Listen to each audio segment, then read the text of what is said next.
Hey there, folks. Thank you for joining us for this Alchemi-Culture episode. I am your host, Phoenix Aurelius, and today we have an awesome guest. He and I just kind of clicked when we met at the Good Medicine Confluence 2023 this year. I am pleased to introduce everybody to Logan Keister, who is an absolutely stellar herbalist. I had the opportunity to listen to little snippets of his lectures. We were oftentimes teaching at the same time. But I also got the download. Owen was able to go to a couple of his lectures, I believe, and we got the download from a lot of our friends and students who were there and said, man, you really got to have Logan on the show. So I am very excited to come back. Thank you, everybody who is watching, for dealing with our relatively long hiatus from our last episode. But we are very, very pleased to bring you this episode, and extremely excited to welcome Logan. So Logan, thank you so much for joining us, brother. Oh, thank you so much. Wonderful to be here, Phoenix. Yeah, man, it's a pleasure. I think one of the things that I loved most about just meeting you and encountering you at the Good Medicine Confluence was that you were just down and off in the woods. Dorian and I are driving on our way to the event. We look off and we just, we see this guy just like down there, like checking things out in the grass, like walking along the stream bed. And immediately I pointed to Nori and I was like, yeah, that's a Good Medicine Confluence attendee right there.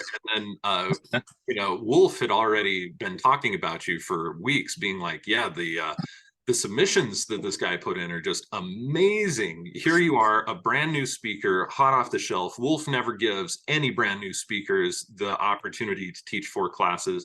You come in, you taught 4 classes because he just couldn't turn any of them down. They were such good class topics. So it spoke really well to me to see you do that, to meet you, and to have all of this kind of background information, the class topics.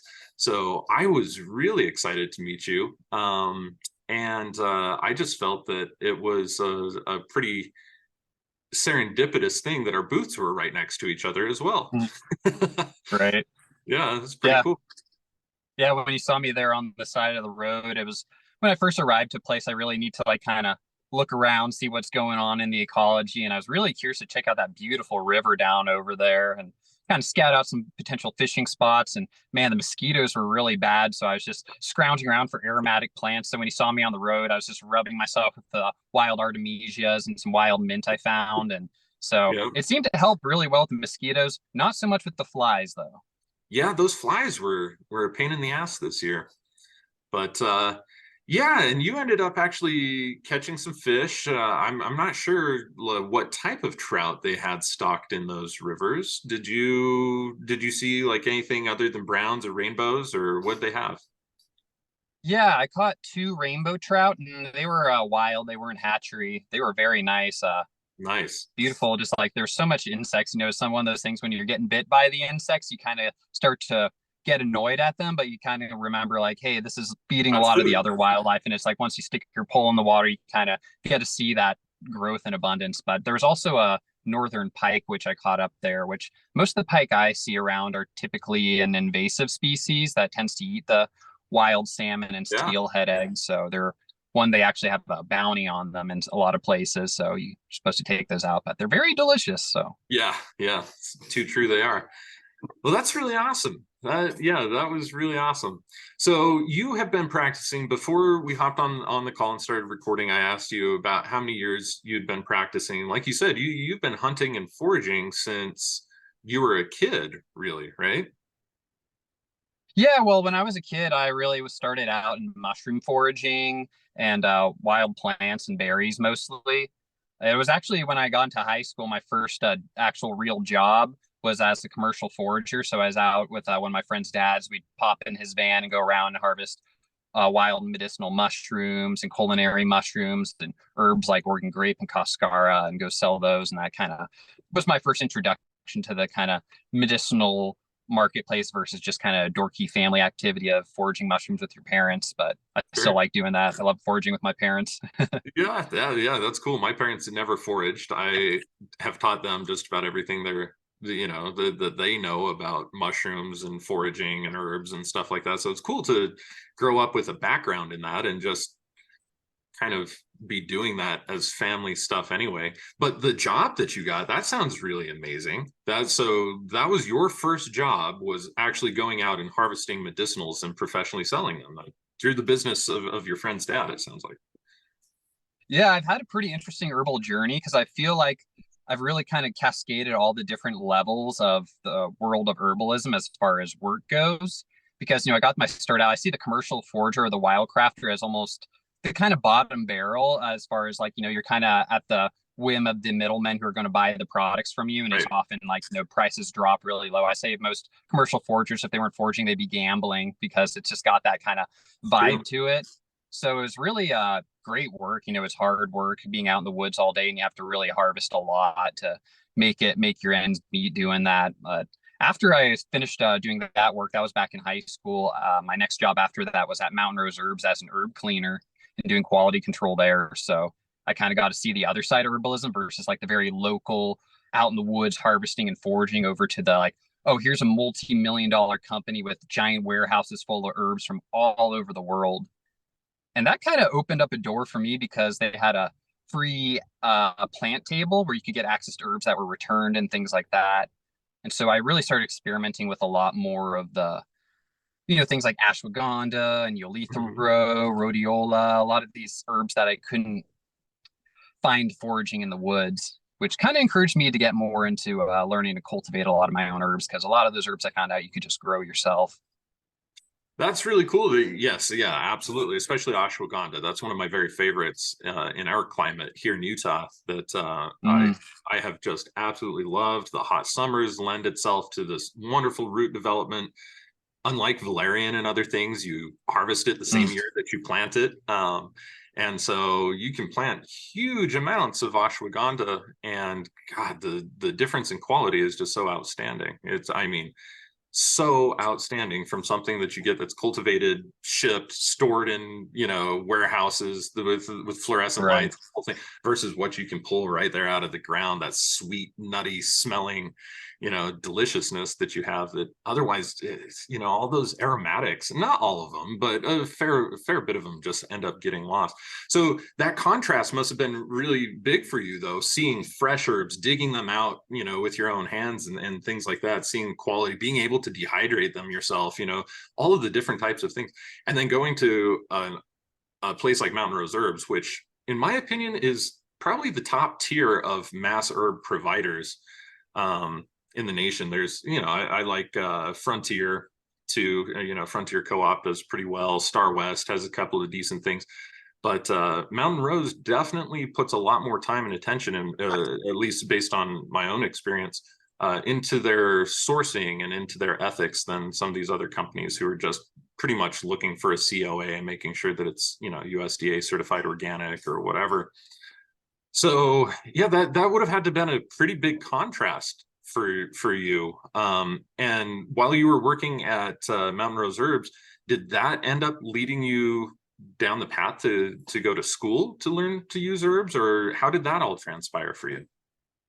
Yeah, I think that was really part of the inspiration because when you have access to all this free herbal medicine that you'd never heard before, I just would go to that free table and I'm like, oh, let's see, Shatavari says herb of 1,000 husbands. Oh, maybe I'll give that to my girlfriend and things like that. I was just Yeah. kind of experimenting. I really got into a lot of the, rhodiola, Yolithero, and like a lot of these adaptogenic herbs because I love just like going for long runs and working out. And so I got really, and then like when you take those herbs, you really feel them. They're like quite potent, especially rhodiola was one of the early ones I had a strong experience with. So I was like, okay, I was actually had some skepticism about herbal medicine, even when I was harvesting the plants, because, I was like, yeah, what do these plants really do? I know the cascar will make you poop, but, Yeah. do I Yeah, really want to be doing definitely. that to myself?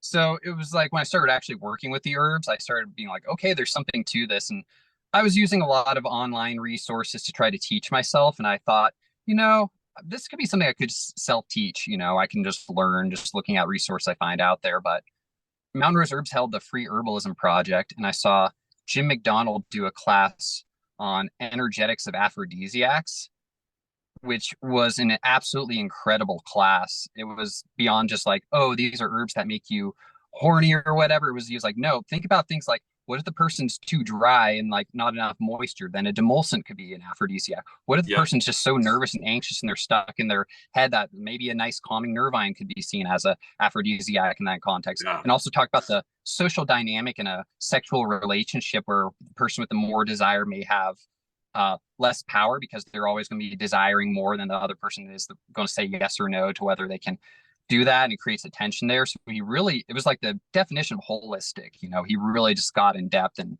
Cool. really talking. So I was like, oh, okay, this is what herbal school is for. This is what a real good teacher is for. So I ended up taking some mushroom cultivation design course with Jay Schindler at Fungi for the People, and that got me into like, okay, I want to start paying for education now. And I went to going to the Columbine School of Botanical Studies because I just kept meeting herbalist after herbalist who would go to that school and they would know their botany better than I did. People from other parts of the other states would come out and they'd know botany better than I did. And I was like a commercial forager. I had grown up wildcrafting. My ego was getting hurt a little bit. No lies there. Fair enough. Yeah. I was like, okay, I got to learn my stuff.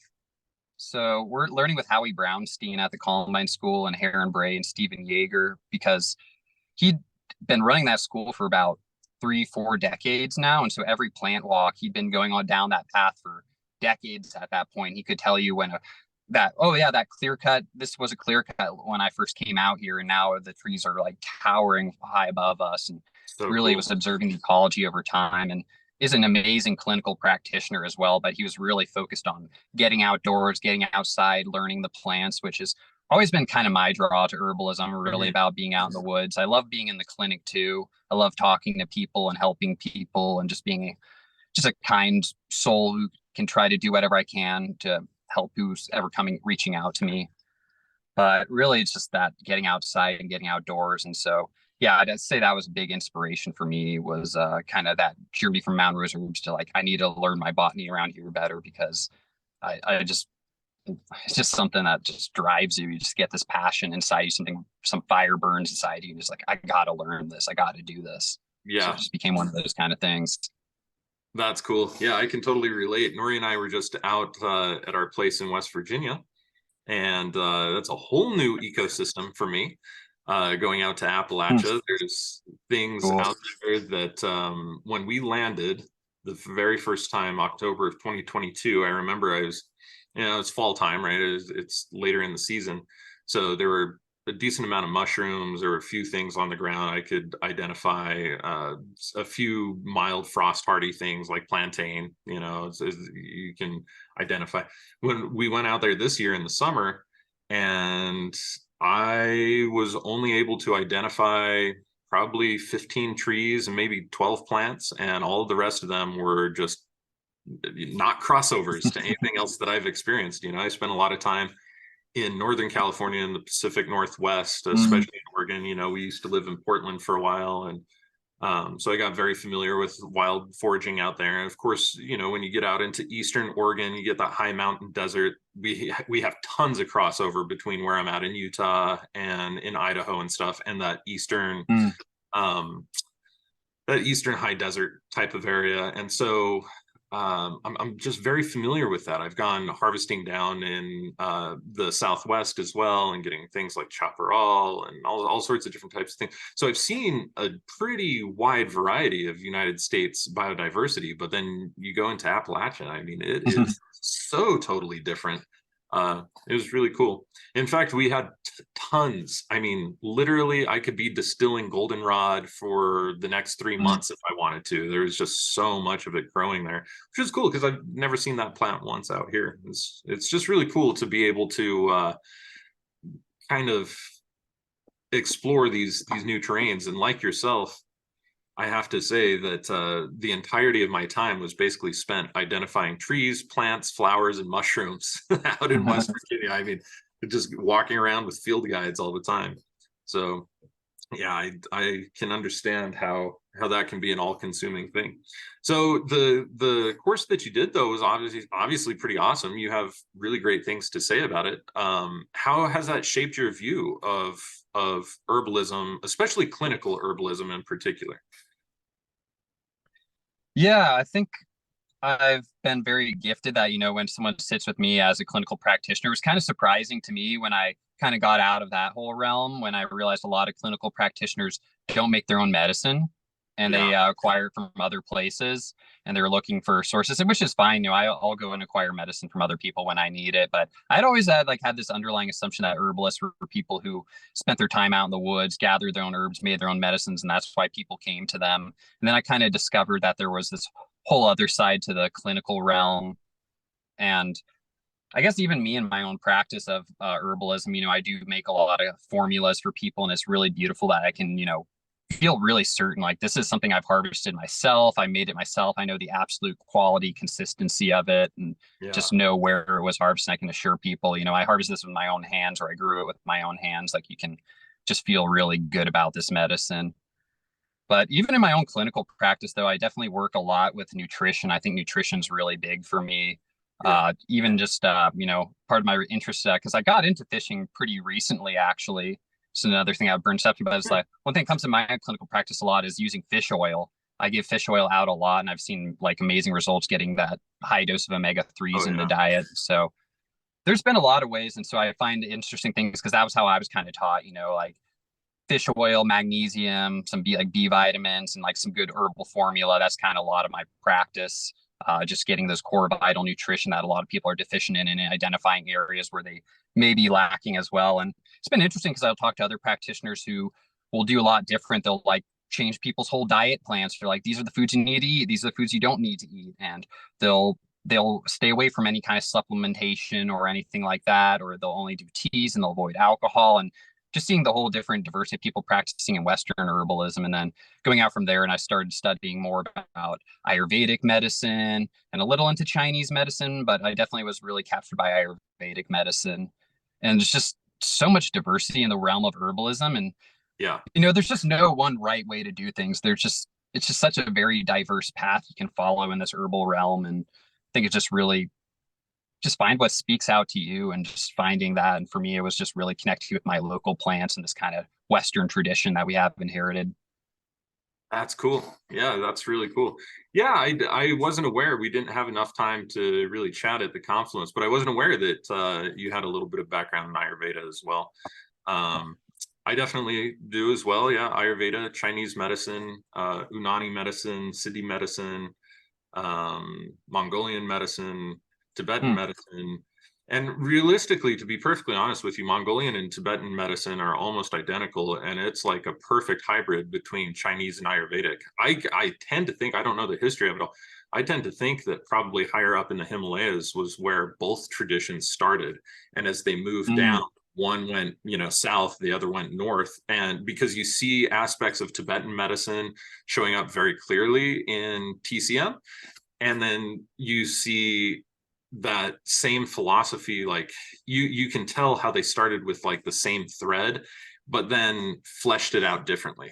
And so mm, TCM, like you don't have like a lot of the same things. So in Tibetan medicine, we're still working with the nadis of the system, is the central kind of like etheric channel, philosophical etheric channels of the body. By the time you get up to China, you start to see those as meridians, and they don't follow the same course. But we also never see needling within Ayurveda. Well, that's not true. We don't see acupuncture needling like you would see in TCM inside of Ayurveda, mm. or inside of any of the Indian subcontinent healing arts. So yeah, to me, it's just really fascinating to be able to kind of see different forms of medicine that seem completely disparate, but then you can find other forms of medicine that kind of put them all together. So yeah, that's always fascinating to me. So yeah, let's wrap on a little bit about Ayurveda for just a second. What are some of Yeah. the things that you said that you kind of looked into TCM, but you said something in particular that Ayurveda kind of called to you more. What were some of those things that called to you about Ayurveda, and what have you incorporated into your practice? Well, even to kind of touch on some of the things you're saying before, it's been something interesting I've seen, especially in a lot of the alchemical teachings I see a lot of people promoting out there. Is like, there's this very idea of like there's this kind of universal truth, and that Yeah. there's like, you can find these truths within every single system. And I've kind of looked at these different systems, and with that kind of, when I first go into it, I kind of have that idea, but the more I kind of dive into it and get into the nuance, I realize it's really important to appreciate a system on its like own terms in a lot of ways, Yeah. and try to brush out a lot of what you've learned from other things. My girlfriend is a Thai massage therapist, for instance, and she's studying a Thai medicine right now with a yogi. And there's a lot of stuff he's saying. He's like, try not to like put your Western herbal medicine and even Chinese medicine onto it, even though like their air type is called Vata, and it's very similar Yeah. to Vata. And she's telling me about it. She's like, oh, and the time for Vata is between 2 and 6 a.m. I'm like, It's the that same thing. sounds, Yeah. yeah. So you can see like it's kind of interesting. We were talking about the Himalaya. There's that kind of convergence, where people move down Yeah. the mountain. So I think there's this universal truth that kind of gets carried as like cultures migrate. I'm going to be teaching a class on the history of astrology and medicine later today. And I think a lot of what I try to do in that class is when I teach about our what we call the Western tradition of astrology is show, if you go back far enough, you realize it's mostly what's getting written down. And so a lot of these traditions really have their ancient roots in ancient Mesopotamia, Babylon, Yeah. and North Africa, Egypt, Ethiopia. So I try to, when I take a look at different systems like Ayurveda, there's a lot of me that was into it because there's a lot of Western herbalists who started using Ayurveda. I know a lot of Western herbalists who started using the doshas, and it almost made me feel like I needed to learn them Just because to keep up. Yeah. yeah, there are a lot of these herbs that are just getting adopted into our practice. And, I Yeah. started working with a lot of Ayurvedic herbs. So I wanted to learn those herbs on their own terms, like from the culture. Yeah. And I had to learn a little bit of the language, the vocabulary, what does it mean about increasing vata, reducing pitta, learning about the differences, nuances between their tongue diagnostics and my own tongue diagnostics, and incorporating certain things from them. So I don't know. It's this very interesting practice of trying to know my own tradition. I really try to stick with what we call the Western tradition really strongly and try to find like, that path through there, studying the eclectic literature back into some of the older Renaissance material where that all originated with Galenic medicine and all that. But I think it's important too to look at these other systems like Ayurveda that have like a history that goes back thousands of years that was pretty much unbroken. One of the fun things about us studying the Western tradition is there's so many like gaps and pieces, and it's like this big mystery and this like solving this puzzle. Yeah. Where Ayurveda, they're different. There's more of a formal route. There's more of institutions available. But even within Ayurveda, there's so much uniqueness to it. A lot of people just look at the Ayurvedic colleges and they assume that's how Ayurveda is practiced, but they don't recognize that even in Chinese medicine, you'd have lineages that you'd be following, and each lineage in a different village could be totally different from the one next to it. So I think there's an importance of recognizing what's around you, what's local, following like your own lineage of teachers, and paying respect to your teachers, of course. But also, there's important things to learn from our neighbors. It's like the more I study history, I realize like cultural appropriation, appreciation, whatever you want to call it, it's been going on for a long time, and it's pretty interesting what kind of mishmashes you get from the confines of history that are kind of starting to show up today. So Yeah, that's definitely true. Well, yeah, for me, I think, first of all, I have a major problem with the term Western herbalism. I could probably create like an entire podcast episode just on this topic, because there's, what we're really talking about with modern Western herbalism, the way that it is today, is so Rockefeller medicine based,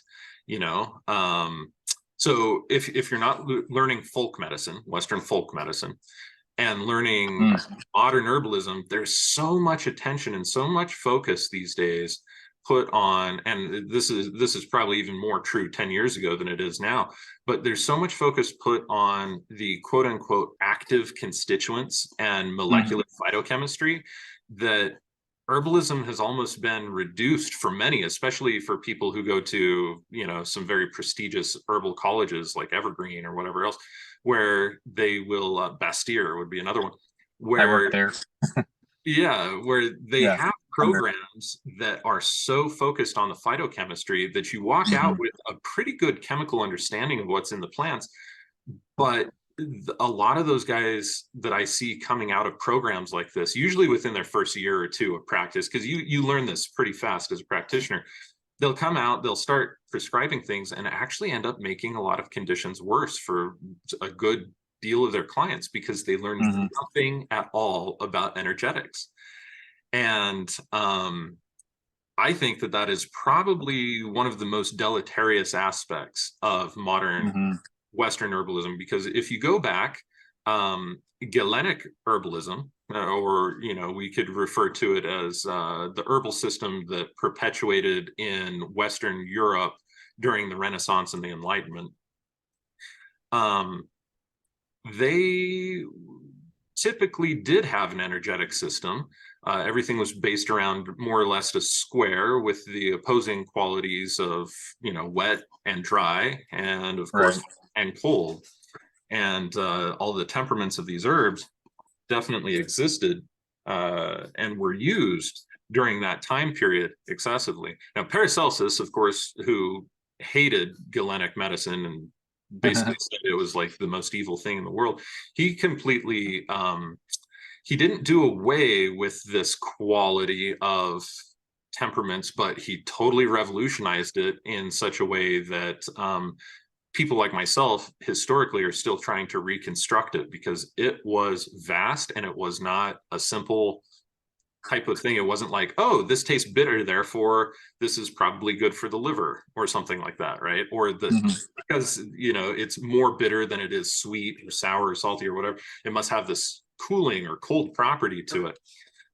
He stepped away from that massively and said that there's a doctrine of signatures corresponding to the planets, and that the planets have temperaments, and so the plants that correspond to those planets have similar temperaments. At least that's the way the teachings got condensed and passed on to me and other Rosicrucians. I also have shown that system does not work. A lot of people labor under the pretense that it does, but that system is not very correct at all. Like, for instance, let's just talk about some herbs that correspond to the sun for a second. Talk about reishi, for instance, as a polypore. Very solar energy in that it's tonic, it tonifies everything and moves out. And it's also, in TCM, we say that it's a shen or shun fixative, right? Yep. And so that works with the heart. It works with anxiety, of course, in the mind to a certain degree. If you're fixing your shun, then you are typically not easily disturbed. You're not anxious. You're not, you're kind of more zen. So that's one solar herb. But then let's talk about chamomile, another solar herb, according to Paracelsus.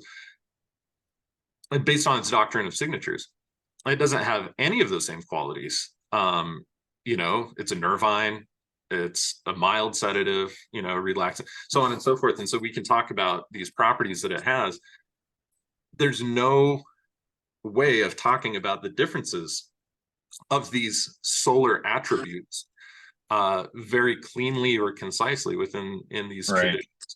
And so a huge part of my work has been to extend out, just like we do with linguistics, right? I was a linguist. I've done more things in my life, I think, probably than more people, anybody should do. But I was a linguist starting off, and that's what I went to college for.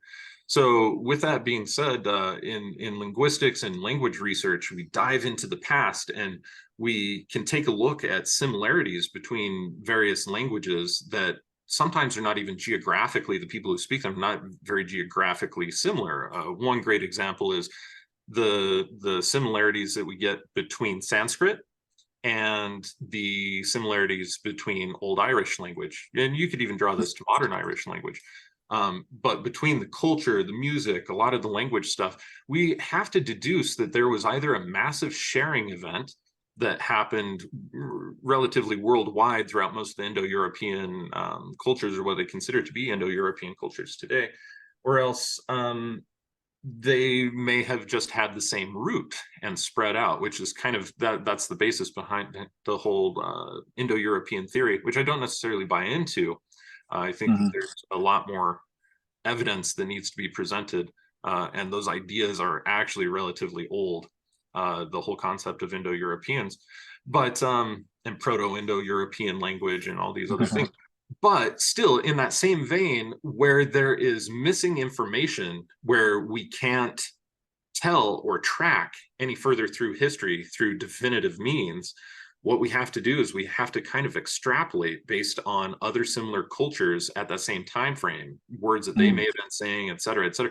And so when I take a look at Spagyria and Paracelsus work, I've had to do that. I've had to branch out into TCM. I've had to branch out into Ayurveda. I've had to branch out into all these other things and say, what were persisting ideas in other areas of the world that Paracelsus may have been exposed to during his time in the military, in order to try and piece all of this back together. And I'll tell you what, it has been probably the most full circle journey that I have ever made. You know, at first, all of the theories and the semantics, they look so different, but like you were saying, there is a kind of a thread of a perennial philosophy that moves through them. It's just how they conceptualize what they're seeing and the effects that the herbs or the medications or the disease or whatever are having. It's like their energetic perception that differs.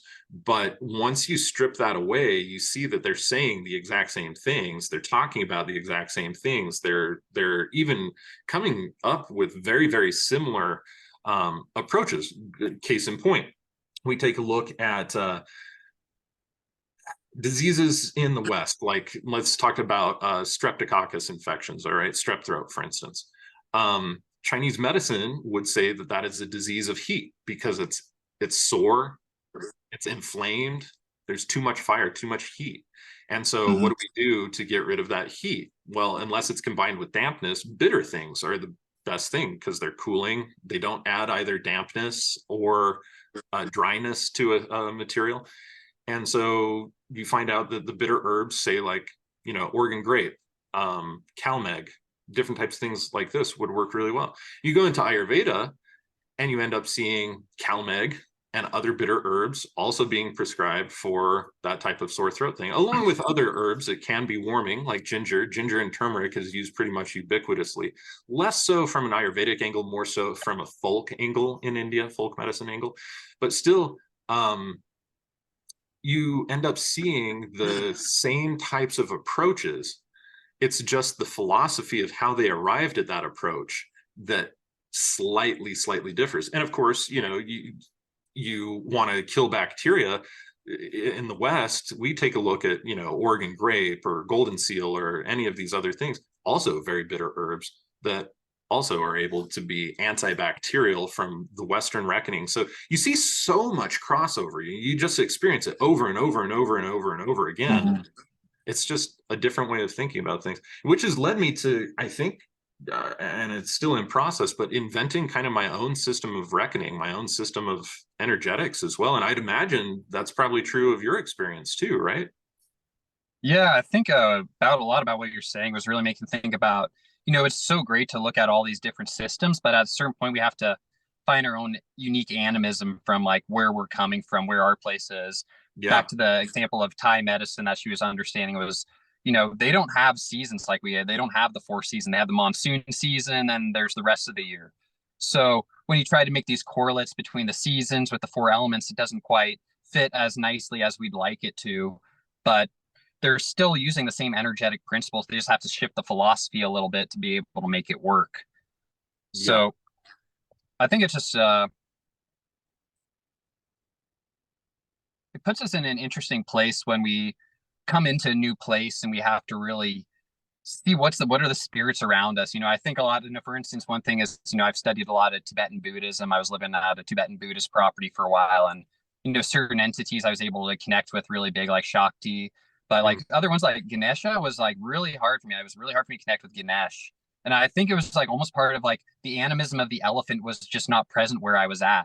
You know, it's like hard for me to understand the elephant when I've only seen it in the circus and the zoo, and people tell me these things about Ganesh, but I feel like there's something unique. I mean, if it was Ganesh was like a wild turkey or a mountain quail or something, I'd have this. I'd be like, oh, okay, you know. And I get that energy. Yeah, it's really important to look at, say, like, well, where am I at? You know, I can study all these different systems, but really, I'm gonna have to adapt whatever system I'm working with to where I'm at. You know, my girlfriend's working with Thai medicine, where they don't have the seasons.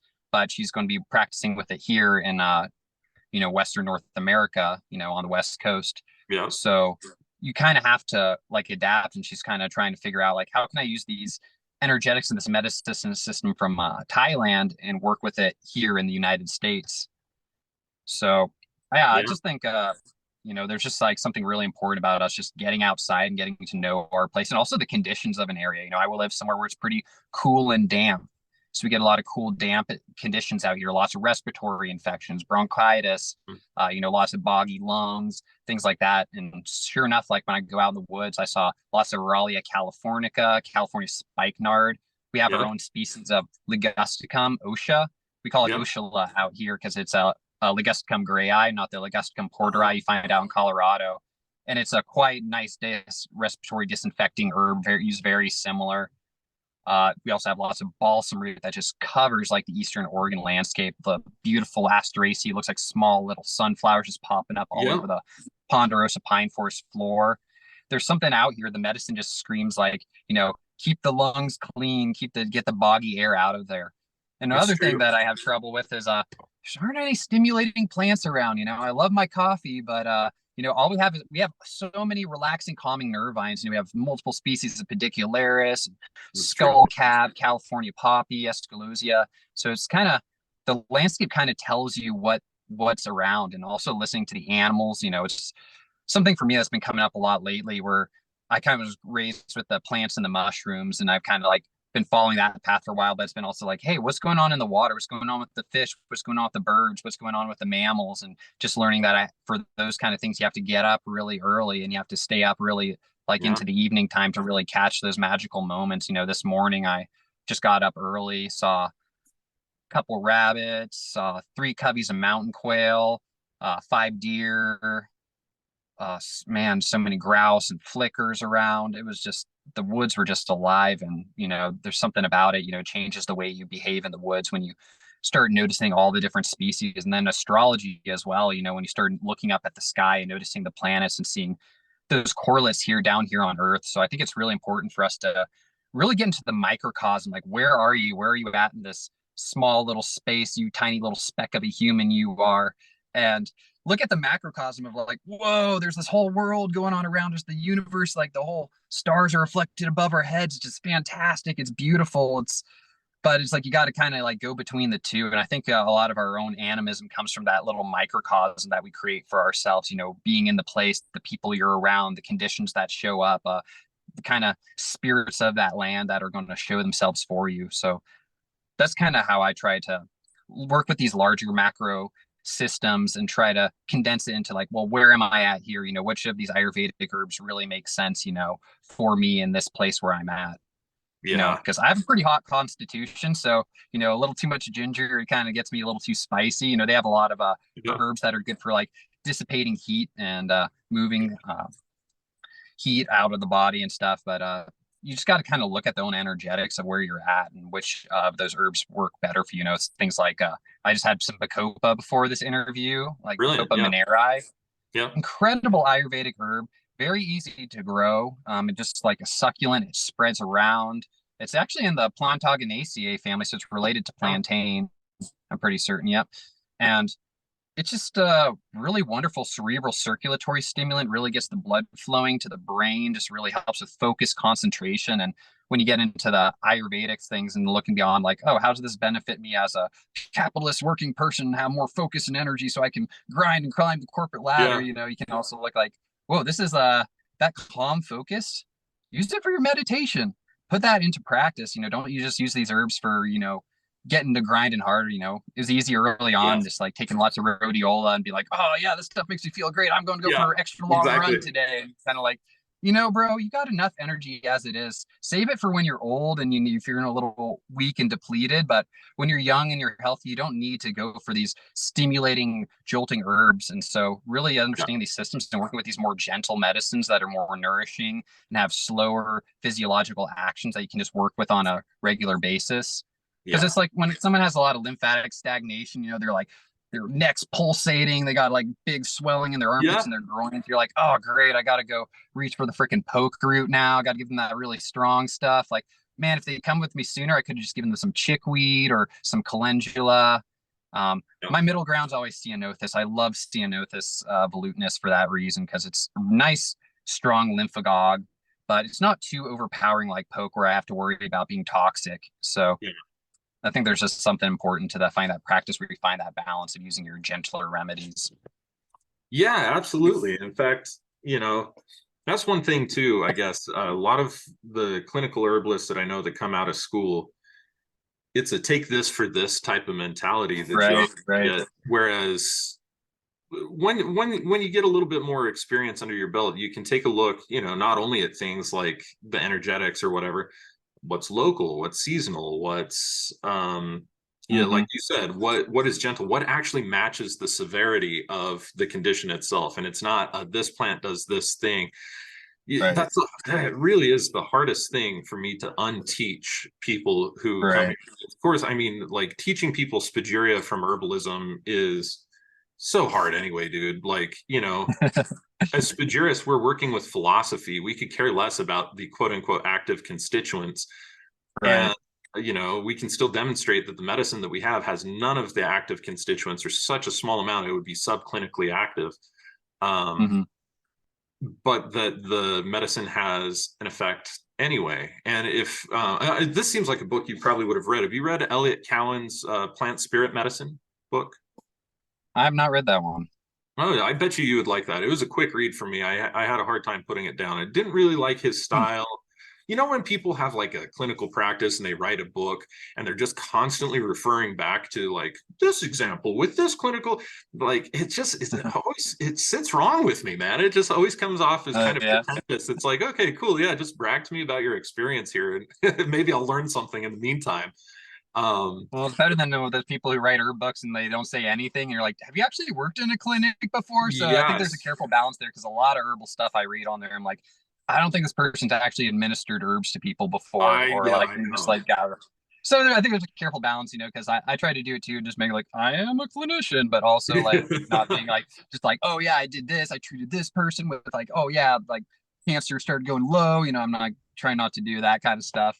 I know it's a hard, delicate balance to watch or to walk, because you want to let people know like what you did, but yeah, there was just something about the tone of that book that for the Right. first few chapters really rubbed me the wrong way. But it obviously wasn't bad enough that it stopped me from reading the book, and in fact, I tore through it in just a couple of hours.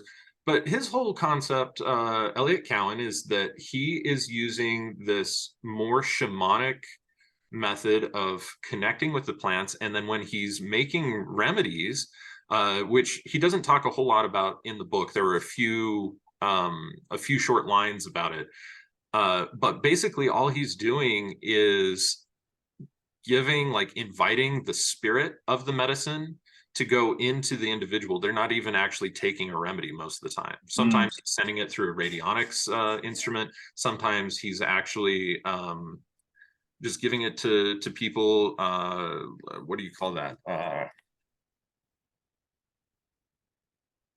It's basically like a super homeopathically diluted succused remedy.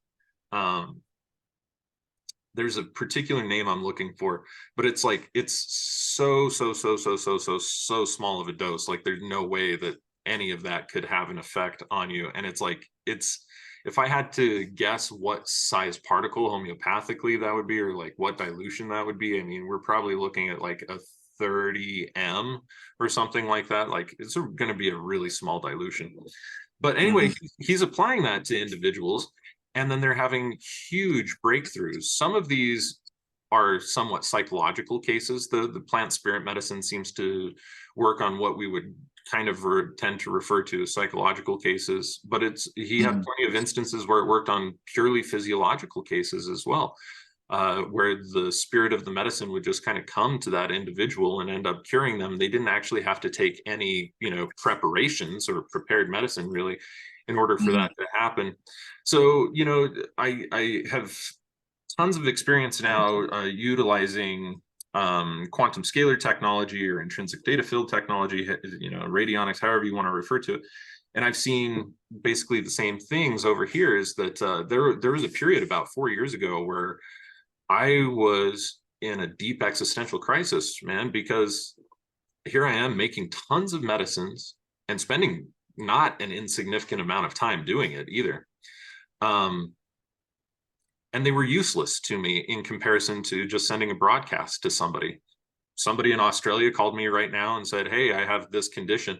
I can create a custom spagyric formulation out of things that I've already created and have their frequencies, and make a formulation out of that that's basically just it's not even a frequency, it's a tuning, it's a causal information package, and broadcast that package to them. They take on the exact same healing effect as if they were to take the actual physical material themselves. And I saw this probably 200-300 times in like a 3-year period, where it's like my medicine, like I'm wasting most of my time just making medicine and administering things that don't even need to be administered. There've been lots of times where all I've done is I've taken a spagyric tincture that I've made, or even homeopathic remedies or other things that I've made, and I will just trace the outline of the bottle on a piece of paper and write what it is and how much it is and what its intention is supposed to have. And I give that piece of paper to an individual, they end up getting better too.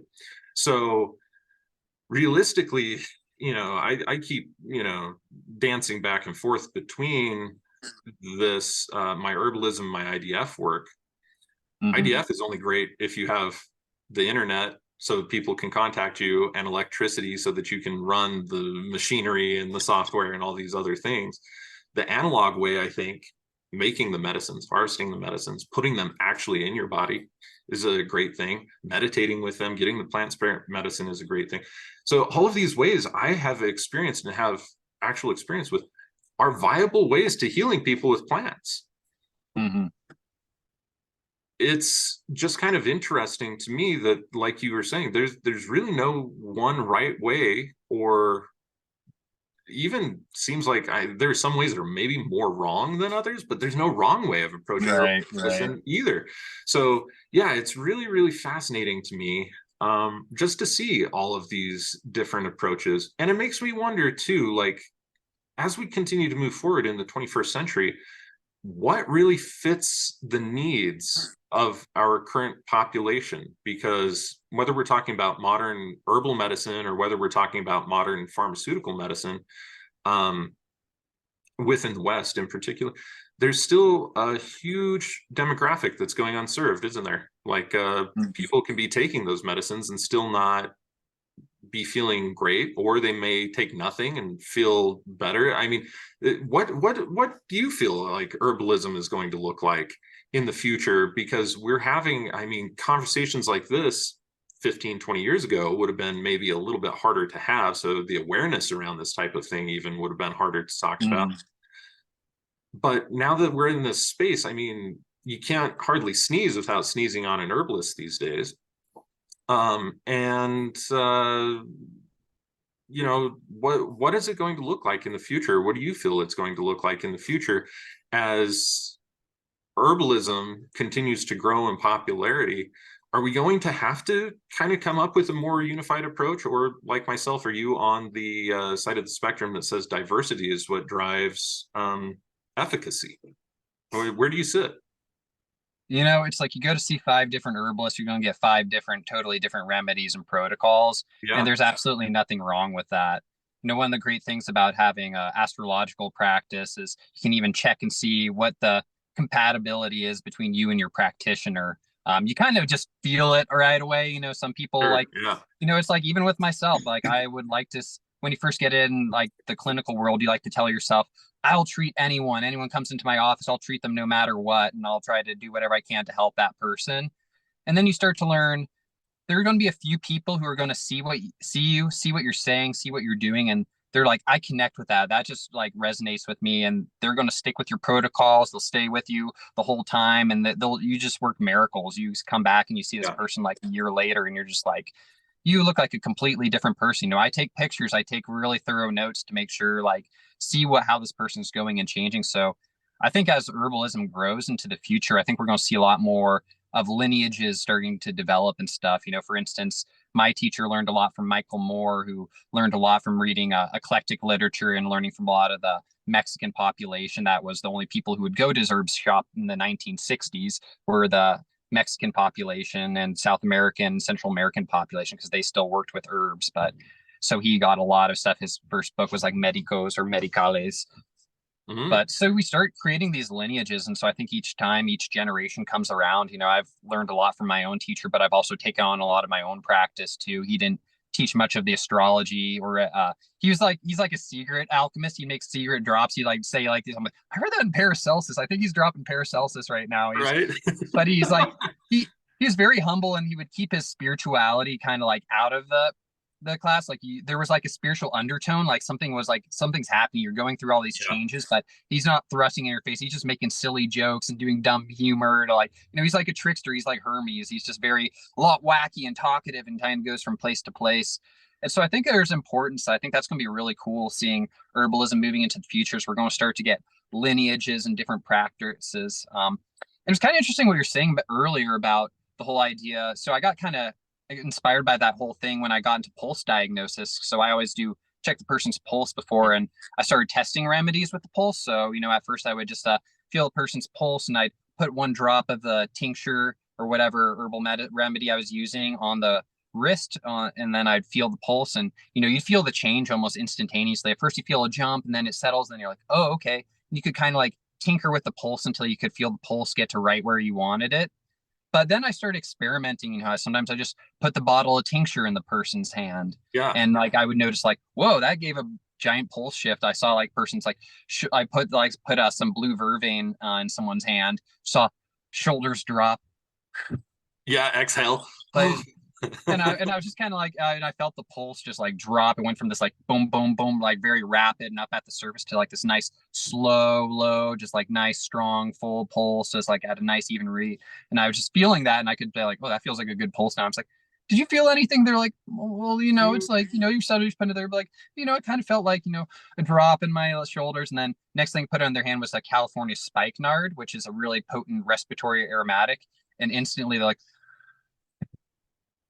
like just putting the tincture bottle in their hand, no medicine administered whatsoever. And that really made me realize there's a lot to this. I know a lot of other people who will just write the name of the herb and place it in the person's hand and feel the pulse change, which I've done that a couple times, but I still prefer to use the actual herb, No, I'm the same way. Whether I can't, whether I'm old school and like actually want to be with the plants and stuff, I don't know what it is, but I'm the same way. Is like, yeah, that was that whole existential crisis for me, is like, God, I want to do this work. I want to steward the plants. I want to grow with them. I want to make them. And I don't always need to administer them internally.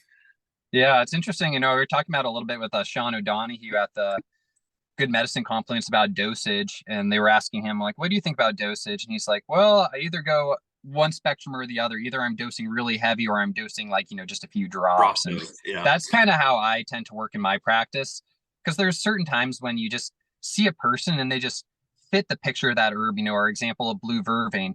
Blue vervain is excellent for people who have neck and shoulder tightness, tension. They tend to be people who have been like list makers, kind of perfectionists. They like everything neat and tidy. They have the kind of neurotic personality. They're kind of hard to live up to their own expectations, and it's hard for other people to live up to their expectations.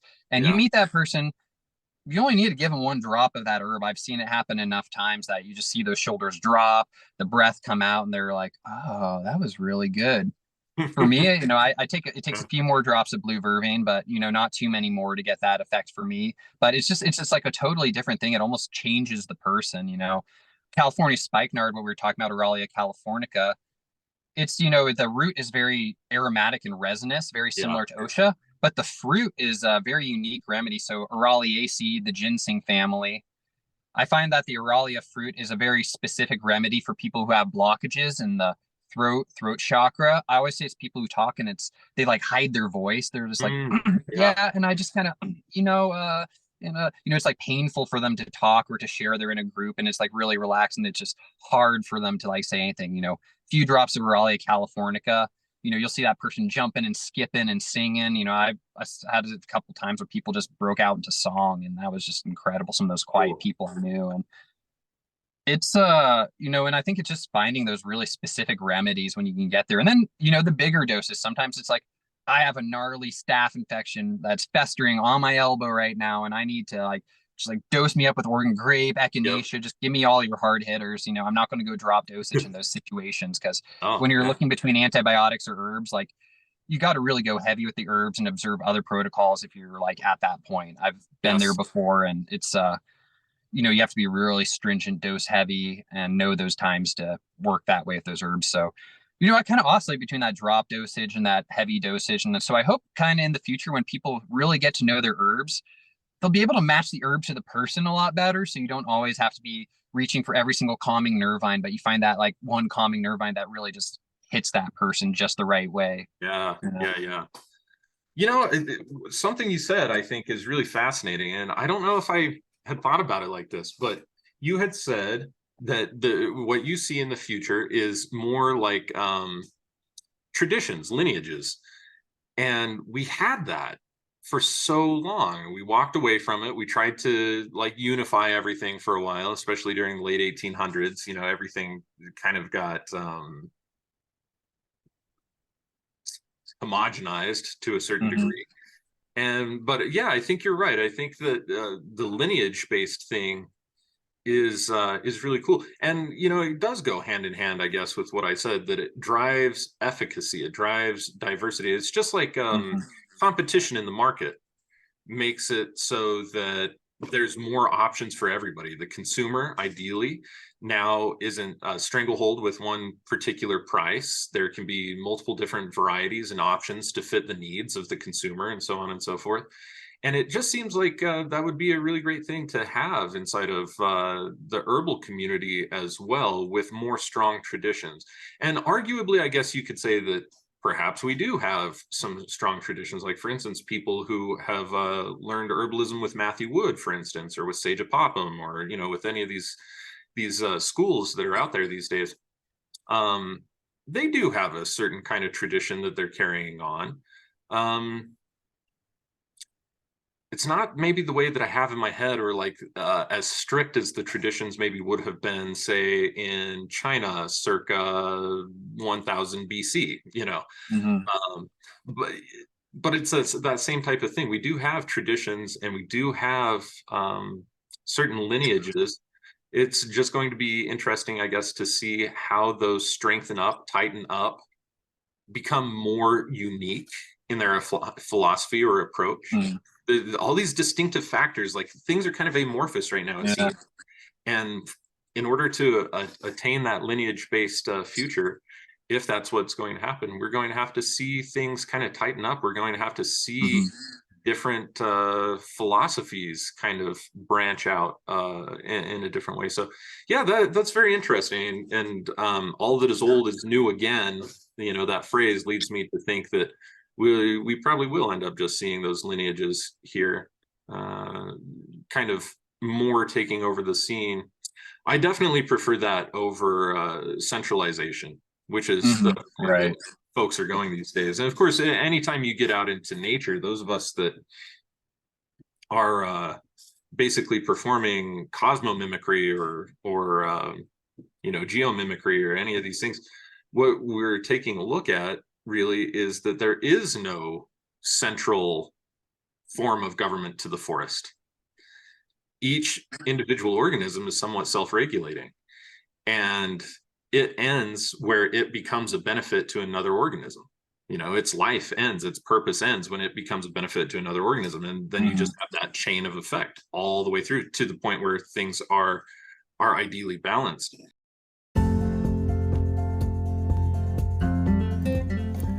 Are you looking for the highest quality herbal supplements and remedies for your home apothecary? Or maybe you're looking to take your spellcraft, magical workings, or offerings to the next level. Whatever your reasons might be, we have hundreds of herbal spagyric items available, and every purchase supports our work and helps bring Spagyria into the light of the modern world. Here at the Phoenix Aurelius Research Academy, we produce dozens and dozens of items of spagyric pharmacopoeia each year, even though we only need a few samples for our research purposes. So the remaining quantities are available to the public in our online spagyric apothecary. Only the highest quality natural, organic, biodynamic, and ethically wildcrafted materials go into our products, and every purchase you make helps fund our research. As an Alchemi-Culture Podcast listener, you can get your hands on our professionally crafted small batch spagyric products for 15% off using coupon code LISTEN15. So go ahead and browse our enormous selection of products and get yourself something new or pick up one of your favorite products today. Visit phoenixaurelius.org/apothecary and enter coupon code LISTEN15 to take 15% off your entire order. And thanks in advance for supporting our research.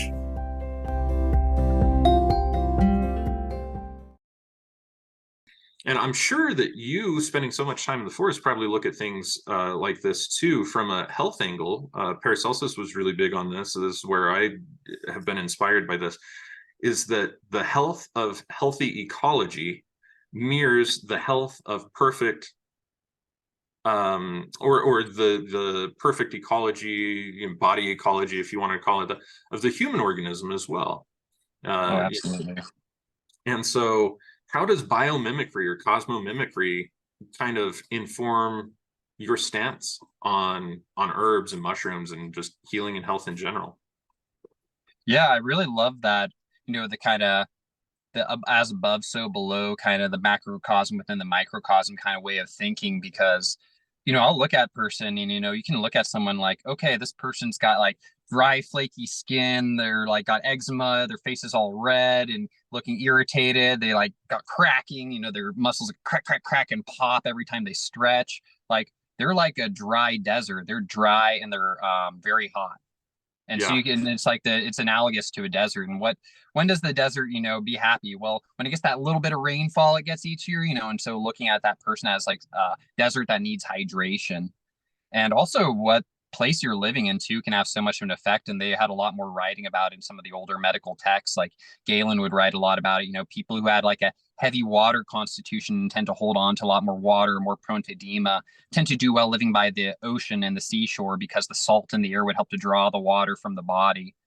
So I think there's a lot when we can look at the quality of the surroundings around us and think like, what is my own internal ecology? What is that reflecting in me? I tend to be more on the hot, little dry, oily a bit. And so I need to find, like, I do really well in this Pacific Northwest climate where it's nice and cool and damp. Like I just thrive out here. I was living in Southern Oregon. It was a little too dry for me. I had to move back up north a little bit just to get that moisture that my body was craving. And so I think if we can just tend to people, just think of yourself as a garden. How are you tending that garden? You want a big biodiversity, making sure you have a good diversity of gut flora. When it comes to diet, I'm always just like, just have a diverse diet, eat lots of different foods, like lots of different varieties of different kinds of foods. Don't just cut out one kind of food and expect you're going to be healthier because you cut out something, but really like, what's the diversity of nutrition that you're bringing into your body and like from diverse sources. So I think there's just so much to, and then from like a more planetary perspective as well, I really see a lot of these archetypes, someone who has that, like, let's say Mars archetype within them and stuff. They're just fiery. They're like a little warrior. They're like a ball of heat, and you just got to like tame them down a little bit and stuff. And so, with certain martial remedies can be like stimulating that Mars quality, start giving that person cayenne. It's going to kind of probably upset that heat, bring up the acidic digestion, make them a little hotter and angrier and more furious. But then we can also have remedies that seem to have more of like a antipathetic quality. For instance, like I work with a Fomitopsis pinicola, red belted conch under as a Mars remedy, because it's got the red band. It's a traditional remedy as a styptic, so it staunches blood and bleeding. Very potent for helping to disinfect wounds. Good for disinfecting the smell in your boots after a long hike as well. Oh, that's cool. I didn't know that use. I might put that one to effect. Yeah. But when you take it internally, especially at very large doses, the very first medicinal mushroom I ever worked with, but I took, old Bob Cherry told us to drink 10 cups of tea and feel the euphoria come. And sure enough, it just put me in this like really subtle, dreamy state. And so when I started working with Spagyria, Fomitopsis pinicola, I'd meditate, during the Mars day on the Mars hour with that tincture and stuff. And I was having a lot of just like, it was more like the peaceful warrior. What it was to me, it was I realized I had this vision in my head one time when I was meditating with Devil's Club, where it was like, I saw these I went to Vietnam and I saw these two Chinese like warrior statues, these big ferocious looking samurai, and I just had a vision of two of them. They were looking identical. I sit across from each other. One of them has a fly circling above his head, and he's just sitting there calmly, and the other one has the fly swimming above. He's just getting pissed off. He's swatting at it, trying to get it out of his face and just getting out of there. And I looked at them. I'm like, that warrior is saving his energy for the real battle. That one's just looking for a fight anywhere he can find it, and just understanding that's the ideal of the Mars archetype, the warrior who's like always ready, but is not wasting his energy on just like petty stuff, which that's a lot of Mars out of whack, is just going towards those things. So finding those remedies that like Fomitopsis pinicola, which are going to actually help to balance that Mars energy, or more antipathetic to the hot qualities of Mars, versus something like cayenne, which is going to be more sympathetic and increase those martial qualities, which sometimes I was talking to a friend, he's like, oh yeah, I'm really Aries, so I started taking cayenne as a Mars medicine. I'm like, not smart. Bro. I'm like, you look pretty hot and dry already, red skin. I'm like, maybe try working on some Fomitopsis pinicola, or go with some Venus remedies, maybe get a little bit of a pedicularis in there and stuff, some nice calming nervine, something nice and sweet. Yeah, that's where the energetic systems just they do so well like that. Like I really enjoy Ayurveda's approach to this, just because they have 6 tastes, you have your 3 doshas, it's just very, very simple to do. Like, so if somebody's skin is dry and chapped, typically that's a vata disorder. If somebody has a lot of like cystic style acne or acne breakouts, that would be a lot of pitta. And if you're seeing dry skin and like breakouts like type of thing, you're probably seeing severe aggravated pitta with vata imbalance. So it just makes it easier, and it gives you this thing. It's like, okay, well, bitterness will cool down the heat, but it's also going to create dryness too, because it's cold. And so like you can find remedies, like in order to heal the dryness, you almost have to have some sort of like demulcent or nourishing, moisturizing type of thing. Aloe vera would be a great one, for instance. There's just like interesting things like that, where if you break it down and just get to a really simple kind of energetic basis, is it hot, is it cold, or is it warm or cool? Like you can have those gradients. And then approach it from there. It's like, oh, okay, my condition is obviously hot. We can see that because of the redness in the face, easily being aggravated, all of those types of things.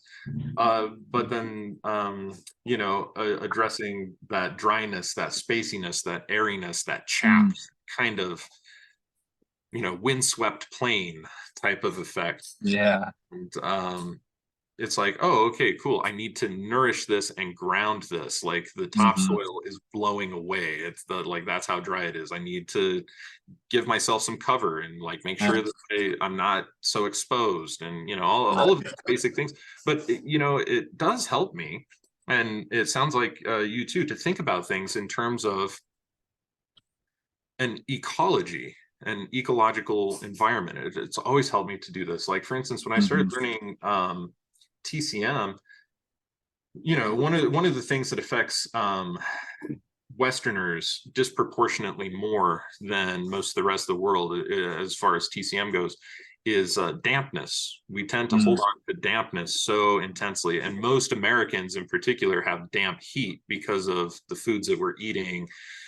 But if you think about like damp heat, it's like, okay, let me think about what thrives in damp heat. Damp heat reminds me of the swamp. It reminds me of deep swampy jungle in Peru. And so there's bacteria everywhere. There's fungi everywhere. And then when you start to see the conditions in Western terms that people are diagnosed with, who have been diagnosed in TCM with like damp heat, it'd be like fungal disorders, fungal sinusitis, candida overgrowth, bacterial problems, Heliobacter pylori, things like that, or Helicobacter pylori rather. So we end up seeing almost the exact same types of conditions. It's just like you can speak Western if you want, but it gets very diagnostic, and then what do we do about that? It's like, sometimes there's a decent approach. Most of the time there's not. It's like, for instance, if I say, Logan, tell me an herb that's going to detoxify nanoparticulate plastics out of the gastric parietal cells that are inhibiting this person's intrinsic factor functions. Right. I'd be like, It's just try one of ginger. those things. try ginger, try some marshmallow root with the ginger, like things like that. We could say, yeah, this could stimulate that, or the.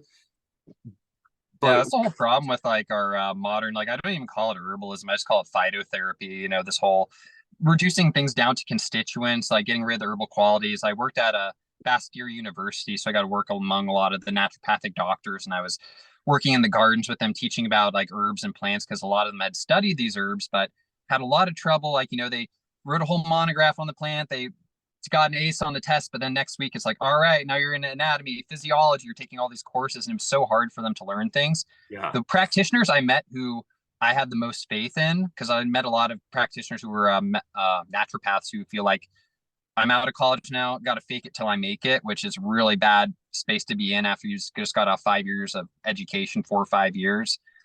But the people who would go into the Chinese medicine program, and they actually got a system of energetics to work with, they were the most qualified practitioners. Also, the homeopaths were quite impressive to me. I haven't worked much with homeopathy, but I was really impressed by how they were able to ask people a lot of questions to really narrow it down and get a really nice picture of what's going on with that person in that specific, unique way. So I think it's just, that's one thing I do worry about with the future of herbalism, is this whole phytotherapy, phytochemistry model that we're getting really stuck into, what treats this condition. And it's really sad too, because I meet a lot of people who will tell me things. They're like, yeah, I love that you're into herbalism. Like, I don't want to take pharmaceuticals or drugs. Like, I'm all into doing that. But their base level of knowledge is they just look something up on Google. It's like, what treats this condition? Yeah. And they say that in the moment, but it's because you haven't had something life-threatening enough to send you to the hospital. Do you have any herbalists on your phone you would call up if you actually got in a situation? I got bit in the face by a dog and had to get 8 stitches. I went to the ER. I didn't go to my herbalist. Yeah. There's a place and time for that kind of medicine. That's really where I'd really like to see more of that integration between the medical. Like, I don't want a full-on integration, but I'd like it if more doctors would realize, like, hey, these herbalists, like, they can treat conditions that we can't. They're good for the long-term chronic issues that drugs don't seem to work really well with. When it comes to like ICU, ER, like this person just had a heart attack right now. This person just got in a car wreck. Yeah, I'm not going to my herbalist for that. It's like, yeah, you don't need an herbalist for that. I think it's important that, we don't have to know everything, and the doctor doesn't have to know everything. He doesn't have to be an herbalist to be a good practitioner and do what he needs to do. But it's just important to people realize that there are other options out there and other ways of thinking. And, it's like something I really hone in on, these energetics and these qualities of herbs, because I think that's the easiest way to start getting people to understand, because the language is so simple. You say someone's really hot, people are kind of imagine that. And then you specify it a little more. Well, hot also correlates with anger, high energy, redness to the face, redness to the tongue, pulse that's really active, and they're like, oh, yeah, that makes sense. It's really easy. So, we can get really as complicated as we want. Paracelsus loved to get really complicated. That's what got me into astrology. I started reading Paracelsus, and then I was just like, oh God, there's all this astrological stuff in here. I got to go study astrology now. Oh, great. I know. Yeah. Then I'm like, speaking of which, let's talk about this. Actually, this was something I hadn't planned on bringing up today. I kind of had wanted to have a private conversation with you about it before I bring it up. But dude, I just feel so solid about you and our connection that I think we can have a very respectful conversation about this. All right. And so, and I give that little preamble before I talk to anybody about astrology, because I tend to have slightly different views, and I'm okay having different views. I just don't want other people getting angry at me for having those views. And I'm not going to shove them down your throat or anybody else's that's out there. So, but the thing I wanted to talk about was, I noticed that you were teaching at the Good Medicine Conference. This is actually one of the classes I wanted to go to, medical astrology. And it seems like we were influenced initially, at any rate, by a lot of the same influences. You just mentioned Paracelsus. And if I remember right, I think I remember talking to you. Didn't you study the style of medical astrology that's been passed on by Judith Hill? Yeah, I started out with Judith Hill's tradition. I'm very much like trying to be like an active historian nowadays. So I've been really diving back. Like right now, I'm really into the Hellenistic tradition, and I'm trying to really Nice. go back and see the kind of roots and explore that. But I did start out with Judith Hill's work, and I still adopt many for practices in my medical practice. But I've been trying to go back and learn some of these older roots of astrology, learning things about like sect and the whole domicile scheme, learning about the thema mundi. Like Yeah. there's like these big things like the birth chart of the universe that shows you how the correlation of planets and their domicile are. Like that's really important as an astrologer and something that the modern astrology has really missed out on. So lately I've been really into diving back deeper into these roots. So one thing I will say, like my feelings on astrology are very similar to my feelings on herbalism, and that in a lot of these older traditions and these cultures, like there wasn't this, you have this framework and there's certain perennial things that keep showing up in each system. However, it's still a lineage, and it's a lineage and a tradition. There's the sidereal and the tropical, and sidereal. Uh, I've seen just some amazing practitioners who are like extremely predictive, and I practice the Western tropical system because that fits more with my thing, and I also like the correlation with the equinoxes and the solstices and the sun's transition to those points because to me, I'm very much into the seasons. Hmm. Uh, and the constellations I still see are as like incredibly important, but to me it's like experiencing like Aries is like, yeah, it's that spring equinox, it's the sun gaining in its power, gaining in its daylight hours and stuff. That's why it's exalted in that sign.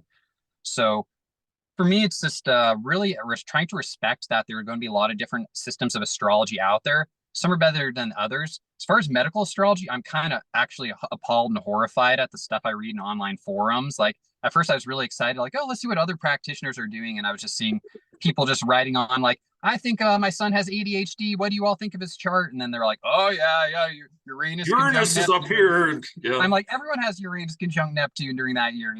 It's it just gets to be a little worrisome, and I think there's a lot of similar to herbalism. I feel like we're kind of like bringing back some old information. A lot of the translation projects I went on during like Project Hindsight. So we're just getting these translations just now since the 92 is when they started the project, 91, something like that. And that's when Yeah. we really started getting a lot of astrologers actually translating a lot of these older materials rather than just assuming that what we're Yeah. practicing today was like the same way it was a few thousand years ago. And from what we've learned is there's a big difference between Hellenistic astrology versus Renaissance astrology versus like, the Arab medieval Yes. astrology. Yeah. There's a lot of difference, but there's also a lot of similarities, and they're all kind of drawing off of things like the thema mundi. That was a very important aspect. So I think to me, it's just like allowing there to be different traditions and lineages, but also hoping that we start to get our shit together, a little bit better, because Yeah. I think astrology is a lot more predictive and a lot more powerful tool than people in the modern age give it. It's more than just a psychological tool, but you can really make some pretty concrete predictions if you have the right kind of system set up. And so I think sometimes people say like, oh, astrology is not predictive. And I'm like, even if you are practicing in a psychological context, the fact that you think the looking at the person's chart from when they were born is going to say something about their personality and the way they're going to be for the rest of life, that's a total prediction. Yeah.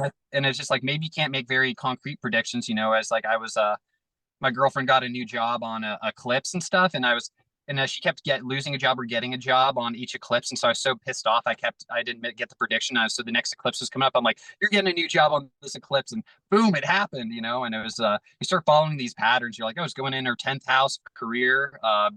Eclipses new beginnings, new endings, kind of a thing. And there's this like happening there, and so I just think there's a lot that we can bring out. And I like that there's more of these older forms of astrology, more of the histories being brought up. But it's also, we're still figuring things out. For instance, I work with the modern planets a little bit. I like to stick with the 7 core traditional planets just because I get more than enough information from those just guys. And I feel like they're very personal and they're very easy to see. Yeah. Sometimes I can see things like, Uranus, Neptune, and Pluto, like they'll show up in certain ways, but they're a little more nebulous and nefarious. And I find just like sticking with the tradition, there's something just beautiful about and you lose the whole traditional rulership scheme when you start, I definitely do traditional rulerships, but I'll still look at the more modern planets. But, I don't discount people who work with the modern planets and the modern rulerships. It's not my personal system, and I just like the symmetry of how the old system fits together. But I try to just keep an open mind and Ooh, just. that is the sex appeal, though, isn't it? Isn't it? Of that system, it's just, it fits. It all just It does. It does. There's 7 planets. There's 7 days in the week. There's, like we can break down the 24 hours into 7 equal increments in order to get our salt hours and planetary hours. Right. Like it is sexy. I have to admit. It is sexy. I agree completely. So, yeah, about this, I speak, I guess, from a little bit different perspective than some folks, because I have approached this from such a scientific angle. I'm not sure if you know about this, because we're relatively new acquaintances ourselves. But back in 2014 and 2015, I ran an astrological research program. My whole idea was to take on 40 clients that had all different range of issues. So I didn't throw, like, people could come to me with whatever issue they had. And my goal was to be able to utilize their natal astrological chart in 2 different systems. Vedic system and tropical system was what I was working with at this time. So we have a sidereal system, still equal degrees, 30 degrees per constellation, 12 constellations, same thing, just sidereal system. Of course, the Vedic astrology is a little bit more, how shall I say, involved with kind of like invisible planets and a few things like that than what we have in most modern tropical. But then I pull it in tropical as well. And having learned from Judith Hill's resources as well, I started running this research program, and I found out that what I could do was take people who had a whole slew of issues. Now, I didn't know what those issues were. I just knew that they had a whole slew of issues and that they wanted to try and solve it. They didn't know anything about what I was doing, except that I was going to cast some charts, and I'm going to try and tell them within the course of their lifetime what types of diseases I would have expected to see them have, and what types of conditions I think they're probably dealing with now, based on transit charts that were somewhat contemporaneous. I think I went like a year back and checked a year back. I checked every 3 months after that, like every quarter. And just kind of told them, here's what we think we're going to have. My rate of prediction was about 63% accurate when I used tropical Western astrology. It hopped up to about 85% accuracy when I used sidereal astrology. So it took me ages. I've got all sorts of podcasts on this. Probably a lot of my listeners are like, Jesus, Fee, stop talking about this. But just so you know, Logan, what I ended up doing was realizing that 85 to 87% accuracy of the sidereal for the accuracy of my prediction was not good enough. 60 is pretty good. Okay. Like, we're definitely outside of the realm of placebo now, right? 35% is how often placebo works in general. So if I could make any sort of prediction that is more than 35% accurate, then that means I'm not just leaving it to chance. There's something to it. And I had helped plenty of people using medical astrology guidelines before in the past, so I know that there was enough to it that it was at least semi-efficacious.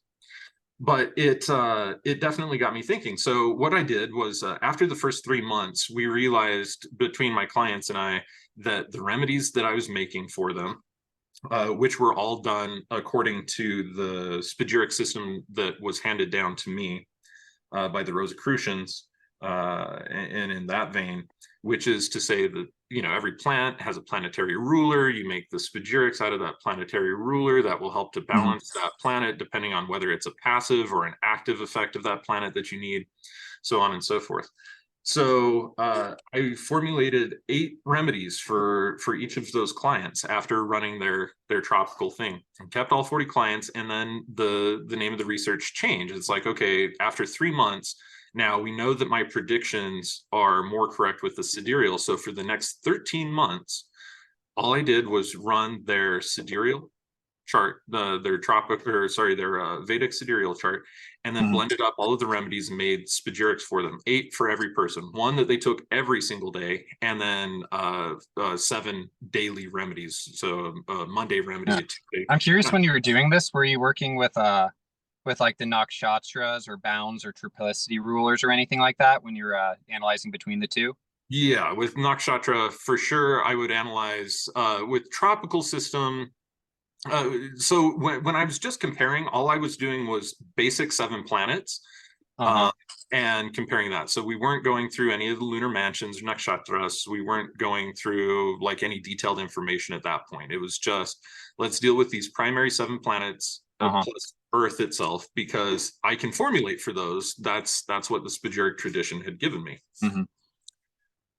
So yeah, so I hadn't used any of those more, say, telling, or even we could use the term convoluted if we wanted to, types of readings of finding out where the nakshatra is and where the lunar mansions are. And yeah, well, I only bring it up because it's something that's come up for me when I started diving more into the tradition, because I'd say when I first started studying the Western tropical system that was given to me by Judith, I'd say probably similar to you. I didn't do a research, but I was feeling like, 63% was feeling getting using that system. When I started diving back into the Hellenistic, it becomes a lot more similar to the Vedic system. We start getting the nakshatras and mansions, the moon. We have like multiple divisions. You have triplicity rulers. You have, whether it's a day or a night chart, what's the element that's going to change what the ruling planet of that. You have the bounds of each sign. Who's like calling the cards on how much freedom this planet has? Is it Saturn or is it Venus? Is it the sun? That's going to change a lot. And sect was a huge one for me. Is it a day chart or is it a night chart? Yeah, that instantly reveals to you like what's their most difficult planet, what's their most positive planet. And for me, like even just sect alone, you can make some really good predictions with that. And when you go back into the old text, you realize there's a lot of uniqueness to each system. For instance, Ptolemy is one of the main texts that survives into the modern day that a lot of people use in the Renaissance and throughout the Middle Ages for a lot of their systems. Very different than what you see in Vedius Valens or Paulus of Alexandria and a lot of these other guys. So I think so that's where I kind of come to it, because I would make a very different prediction based on a Ptolemaic framework than a Vedius Valens framework. So when I try to look at things like, I could say like, everyone asks me which system is better. I'm like, well, what lineage, how are you practicing that system? Because it's very different, because it's, all of a sudden you have like multiple divisions within the same sign of where that planet is. Like, oh, this planet is under the triplicity of the sun, but it's in the like bounds of Mars. And it's, going to be, and it's in a day chart. That's going to be very different than if it was in a night chart and different bounds or triplicity. So I think a lot of those kind of techniques that we've lost over time have really kind of muddled down the ability of the Western tropical system to make good predictions. Because I really think a lot of the sidereal astrologers, especially those who actually went to India and studied like a Vedic tradition and, actually could speak Pali or whatever language of where I've seen some incredibly predictive astrologers to the point where, you walk in the room and they can tell you like how many kids you have, like, what your question is when you're coming in with the whole horary tradition, which is, I think that's the other thing people forget about too, is a lot of people think the medical astrologers practice, oh, come on in, show me your birth chart and I'll show you everything. It's like, most people did not have their birth time, when they were coming in. And the main practice for medical astrology was actually horary, where you cast a chart for that moment that the person comes to you or the moment that person fell ill. So I think there's a lot that we kind of miss out on. And so that's why I try not to do too much. I think it's great that you're doing this whole cross comparative study and looking at the two systems. But I also think, one tropical system versus one sidereal astrology, they can look at that, dissect that chart in very different ways. And I've even talked to some people after they got a sidereal reading, and we're making the same predictions. They're like, oh, Saturn moving into the 10th house. Like we both had a pretty idea, like, okay, like you're going to start seeing like heaviness, constriction around the workplace, the reputation stuff. There's a lot of similarity between the two, especially when you can get away from just looking at the signs too. I feel like sometimes people get really focused on the signs, but really it's, I feel like the houses and the planets really, because like the house is like, what area of the life is it in? That's like really what's important. The sign kind of reveals like, what's the relative strength of that planet? How well does it do in that sign versus another sign? But, Mars in the first house is still Mars in the first house, whether it's Mars in Aries or Mars in Cancer, then one Mars is going to be stronger than the other, but it still has that strong correlate there. I don't know. That's bringing that up for me. Well, that's a really important thing to talk about because, in terms of variables and controls, that would be a hard variable. That would be a hard variable to control, because what we're talking about, at least from scientific perspective, would be things that are highly subject to interpretation anyway. So you would have to see the system. Yeah, I guess what I could say is that there's a lot more study into this that needs to go on. Ultimately, what I ended up doing, what I landed on, my own approach to this was, well, both of these systems are fantastic that I was working with. I've had results with both of them, with Vedic astrology as well as with Western astrology, and I had some really interesting case studies using both too. So I can definitively say that, to a certain degree, again, it doesn't matter what approach you use, you'll probably land on the right thing for your tradition, just as long as you're out there seeking that, want to do it. Right. But for me, those numbers, 85 was like, I don't want to be, I don't want to be average. So what can I do?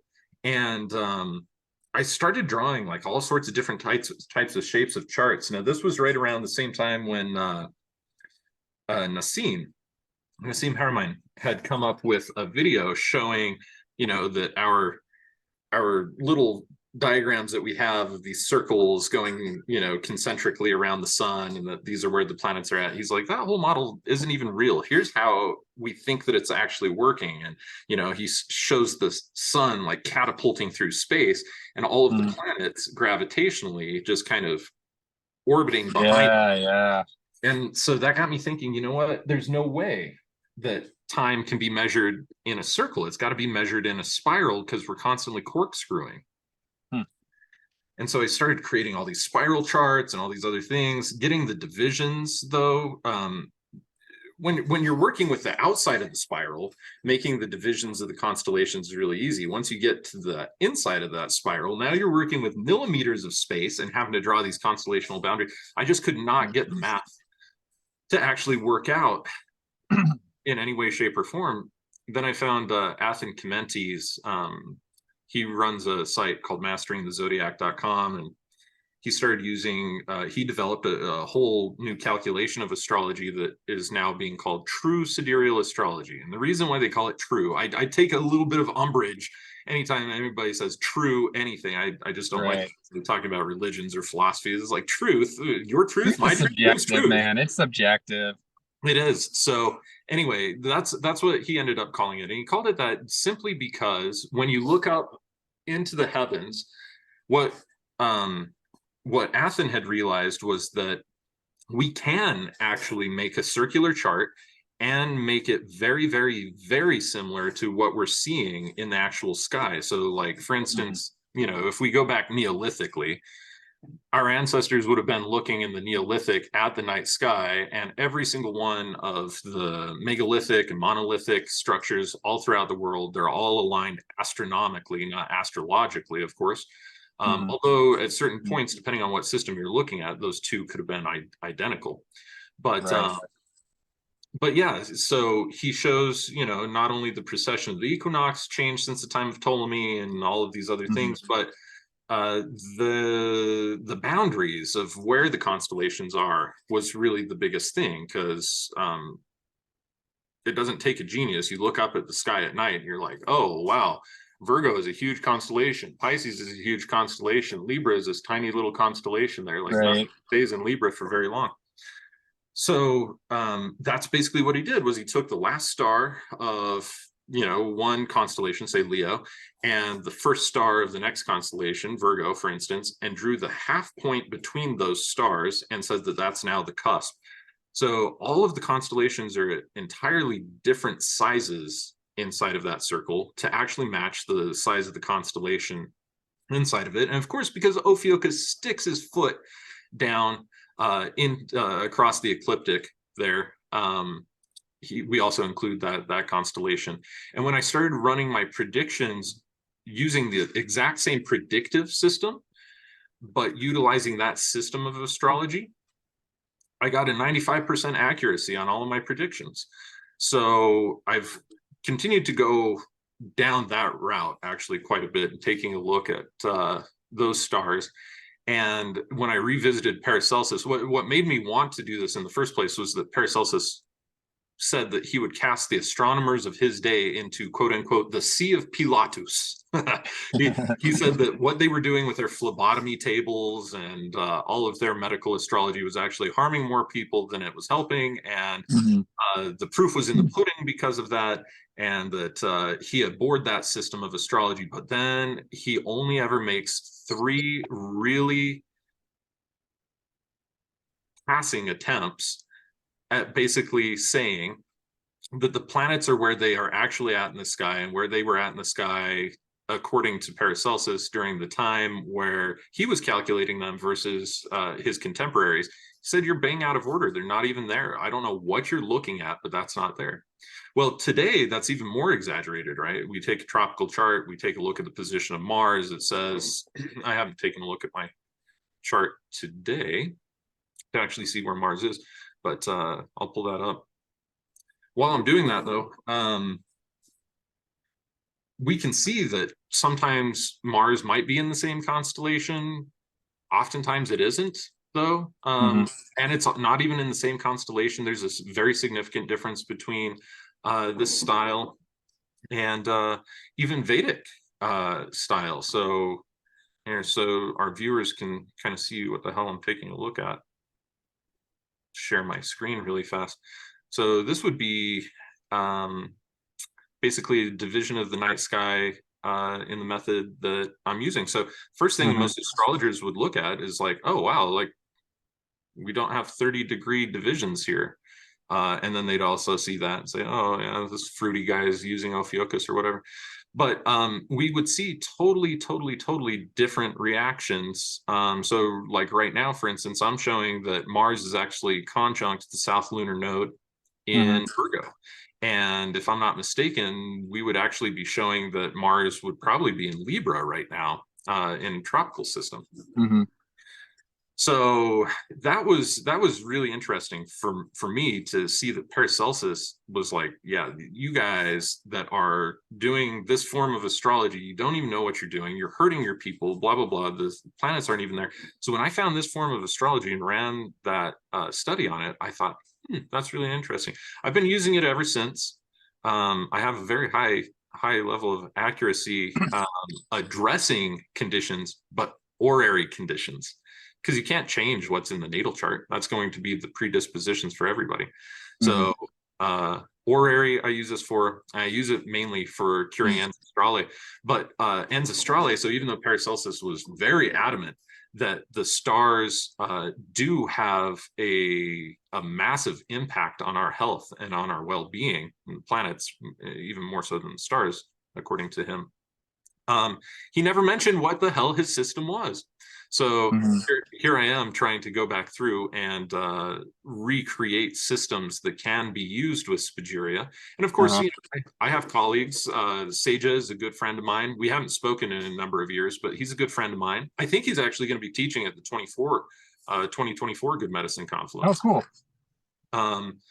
But he teaches Spagyria as well in his School of Evolutionary Herbalism, and he teaches tropical astrology and a lot of Hellenistic, or at least Hellenistic base. We could even go so far as to just say that by the time he picked it up, it's Galenic, it's Renaissance, you know, European system or whatever.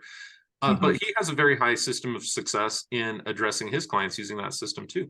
So all of this takes me back to the very same concept that I get with when I work with my SE5, with my quantum scalar stuff, is what we're working with less based around some reality that's out there, and is it more based on our consciousness? I'm constantly left with this question is the consciousness of the healer or the herbalist or the individual working on the person, and their strength of philosophy, their strength of certainty, even perhaps, you know, there's a sense of self-certainty.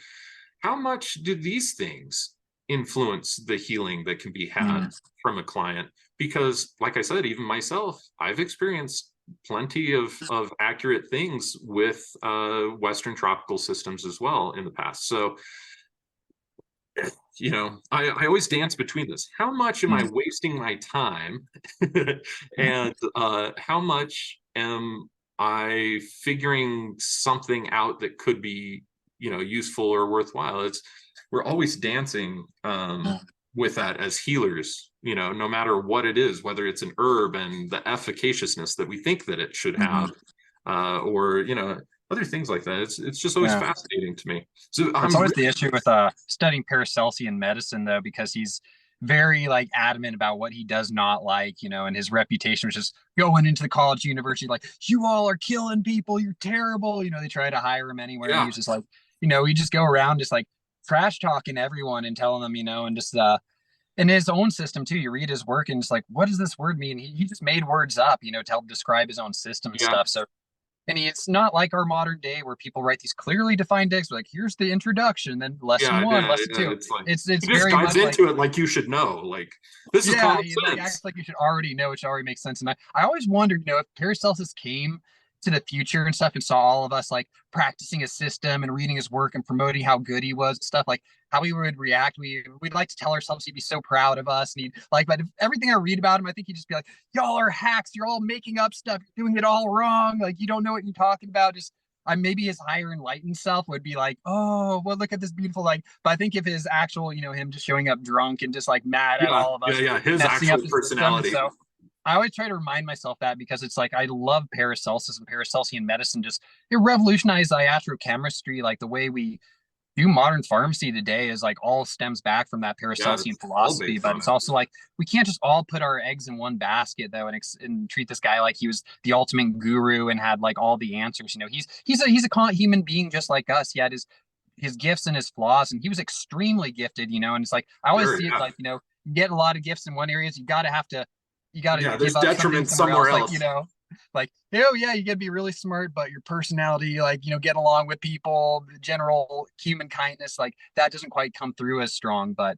you know, that you can't just like separate the teaching from the person, but you can also just take the teaching for what it is. And just amazing how much we can really grind from this one person. You know, some people just like, they come out of the confines of history or whatever, and they're just like a channel, you know. It's almost like it's not even who they were, what their personality was. It's just like something's just coming through them and they're writing it down. You know, I think Rudolf Steiner's another one of those people, who really just, the amount he wrote was just insane. So I just really see people like Paracelsus, Steiner, and just some of these other people who just come in, they're like channels from history. They're just writing something down. It doesn't totally make sense to us right now. It's like, oh, some kind of weird angelic language of we're still trying to decipher, but it's just the fun of the mystery, you know? For me, that's really, I think that's 9/10 of it. You know, I think by nature, I'm just an investigator. I love investigating things. I love it. That's what drives my passion for research too, is that really I'm just investigating these things and then have some way to try them out or flesh out ideas. Right. So, that's the thing that keeps me going with spagyric medicine, is like, no matter how, like, there's a limited resource. There's a very limited resource of what we have, even of what we think Paracelsus wrote. Most of that is now what is being referred to as pseudo-Paracelsian. It wasn't even Paracelsus. It was just somebody who, you know, titled their work as Paracelsus. And you can tell pretty clearly too, in tone, and in ingredients and things like that are being included, whether that's actually Paracelsus or not. That being said, I've just had to take all of this different work and try and reconstruct something. And because it's a reconstruction, I can't call my work Paracelsianism. I'm a Paracelsian researcher for damn sure. And even a recreator. But I've had to even call, because, you know, so many of my contemporaries who are teaching Spagyria don't go to all of Paracelsus' source work. Admittedly, that's hard and expensive to do. So Yeah. I'm not trying to put anybody down for not doing it. Mm-hmm. But just as a matter of fact, it just doesn't happen that frequently. And so the tradition from the time of Paracelsus till now has altered and changed and evolved so vastly that even what I received was as Spagyria when I was learning was not even remotely close to what Paracelsus was teaching. It was based on some of his stuff, sulfur mercury salt theory type of thing, but it's not nearly at all as intact. Even the items of pharmacopoeia have changed pretty dramatically. So yeah, that's why when I teach spagyric work today, I've had to distinguish my entire style and my entire toolkits and systems and items of pharmacopoeia and everything. And I don't even like to just call it just spagyric anymore. I've had to attach my last name to it and say, well, this is Aurelian Spagyria, because if you study with somebody else, they're going to teach you a lot of similar things. Like there's going to be a lot of similarities, but there's going to be a lot of differences as well too. So as I continue to develop Aurelian medicine and Aurelian Spagyria, that's always kind of been one of the things on my mind is how do you get something as close to the resource as possible, but don't get stuck there? How can you do that? I'm not sure that I can actually answer that question. It's something that I continue to explore as I continue this research. But yeah, and that's true with anything that we're researching where we don't have all of the bits of data about what was done or how it was, fully executed. We have ideas, we have glints. That's what I was kind of referring to earlier too, is like in my work with Spagyria, I have to treat it a bit like I treat linguistic research, is like borrow from these other cultures where we do know something to try and extrapolate some bit of important data. So yeah, I mean, that's what Paracelsus said. You shouldn't be in the university study. You should be out there with the gypsies and the robbers and the people walking the land, the sorcerers, and learning from the people you meet on the road. Because as far as practitioners go, he's one of the most well-traveled people, as far as we can tell from sometimes he went through like Egypt and a lot of different other places through the Middle East and Europe, that he really gained a lot of knowledge that way. And I think that's kind of like his opening invitation. I know even Sage talks about that a lot. He was inspired like by Paracelsus that way. You go down to Peru and start studying some of the Peruvian medicine, working down where with Amazonian herbs, you can gain a lot of knowledge. And you just gotta kind of, something I see a lot, within, I have been involved in some ayahuasca circles, for instance, and something I see that's like a lot of them will get really into these Amazonian herbs and these Peruvian medicines, and there's so much there, but then they don't know anything about their own herbs around at home, and they start taking like, they're doing combo, they're putting all these spots on themselves, and they're purging a whole bunch, and they're taking all these like intense like psychoactive substances, and like they're like, oh yeah, I'm just gonna keep purging myself. I'm like, when you're in a hot, humid environment like the Amazon, and you're living like a indigenous hunting lifestyle out there, like hunting all the time and worrying about being hit by poisonous vipers and stuff like that, it's good to purge a lot. Yeah, purging's really good. As far as someone in the modern age who may be depleted on B vitamins, and it takes every single B vitamin to make that precious hydrochloric acid we use to digest our food, and you're constantly, some vegan who's not an indigenous hunter and is here in the Pacific Northwest and purging themselves, I'm like, no, dandelion's a great remedy. It's like we can be really working with these local things. So I think I love that drive to go out there, because I learned so much, and that's something I've found for myself, is because I work with people who go off to do psychedelic ceremonies and stuff, but my role is not as the practitioner of the psychedelic ceremony, but I really see my thing as those people who are really nourished and depleted and are hoping psychedelics are going to fix all the vital key nutritional components and all the physiological issues that are going on with them. It's like, if I can get that person feeling as like a little more vibrant, a little more vital, and then they go to use that into that ceremony, they have a lot better experience through it. So I think there's this careful balance that we have to come into of exploring these other cultures and traditions, which is super important. We all should be traveling as healers. We all should be learning from different cultures, different medicines. We should try to learn other languages as much as we can to at least like be able to get by in another place that we're not familiar with. And, it's fascinating. I went to Vietnam, and some of them are like, oh, drink this tea. It's nice and cooling. And I'm like, I wonder if it's bitter. Sure is bitter. It's like you start seeing these correlates coming back through. Yeah, so I think Paracelsus would hopefully be approve of us going around. Yeah, I definitely think so. I mean,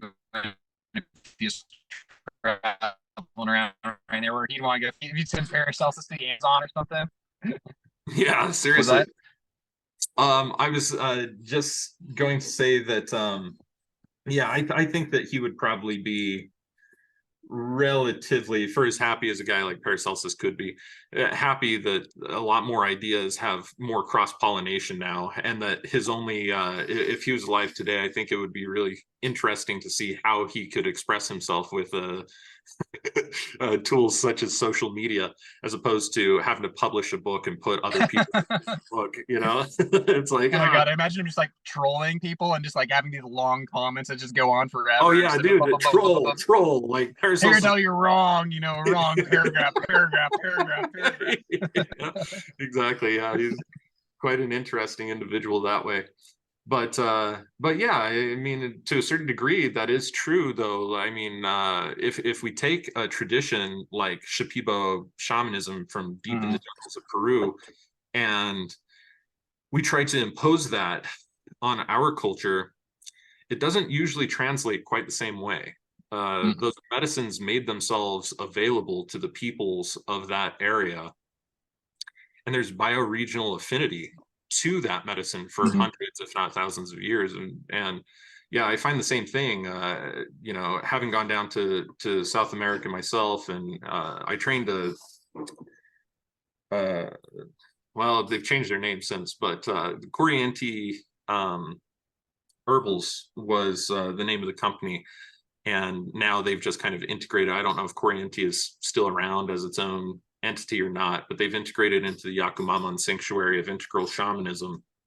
But I got to live there for 40 days, and they are ayahuasqueros. They're both, Aubrey is an Ayurvedic practitioner, and her whole goal was to take the entire biodiversity of the Amazon and to classify it Ayurvedically.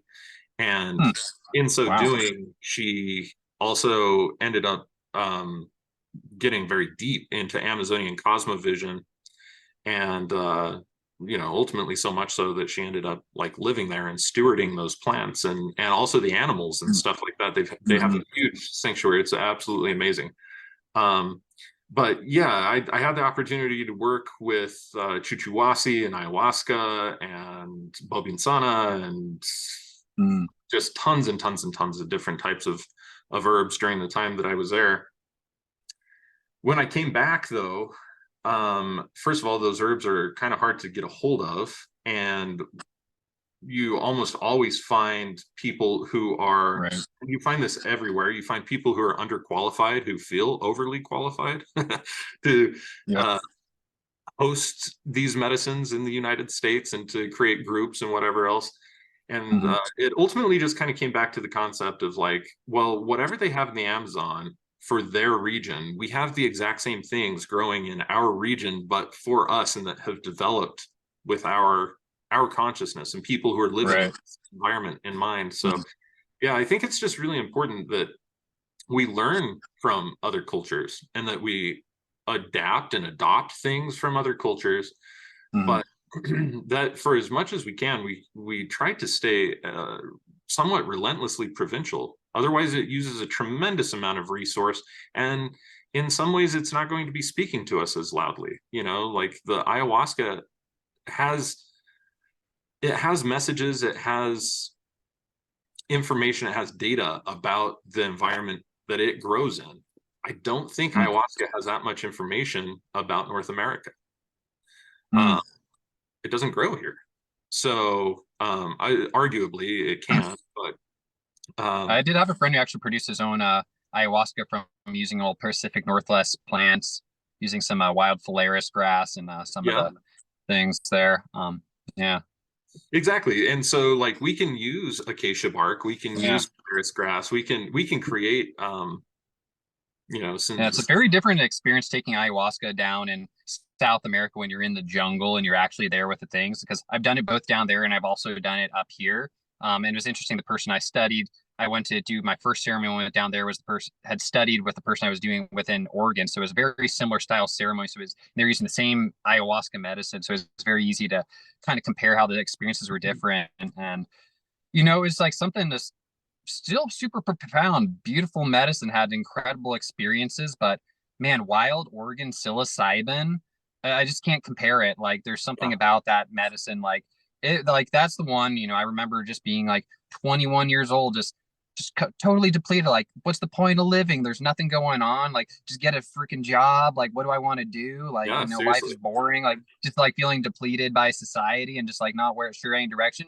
One dosage of some wild and not even the strongest dose. And it was just like, I'd had mushrooms plenty of times before them, but that wild Oregon psilocybin just flipped a switch in me. And it was just like, wait, why are you feeling so bad? You're like, you're a good person. You got good things going on. Like, I was working at Mountain Rose Herbs at the time. When you're just a guy cleaning herbs at a table, you feel like, oh, what's the point? Who cares? And Yeah. also, I just saw the whole company as like an organism. I started seeing like, wait, we're almost like the ribosome and stuff, and we're packaging up these like medicinal materials with like a protein shell, and then like shipping it off to different parts around this global organism of the earth.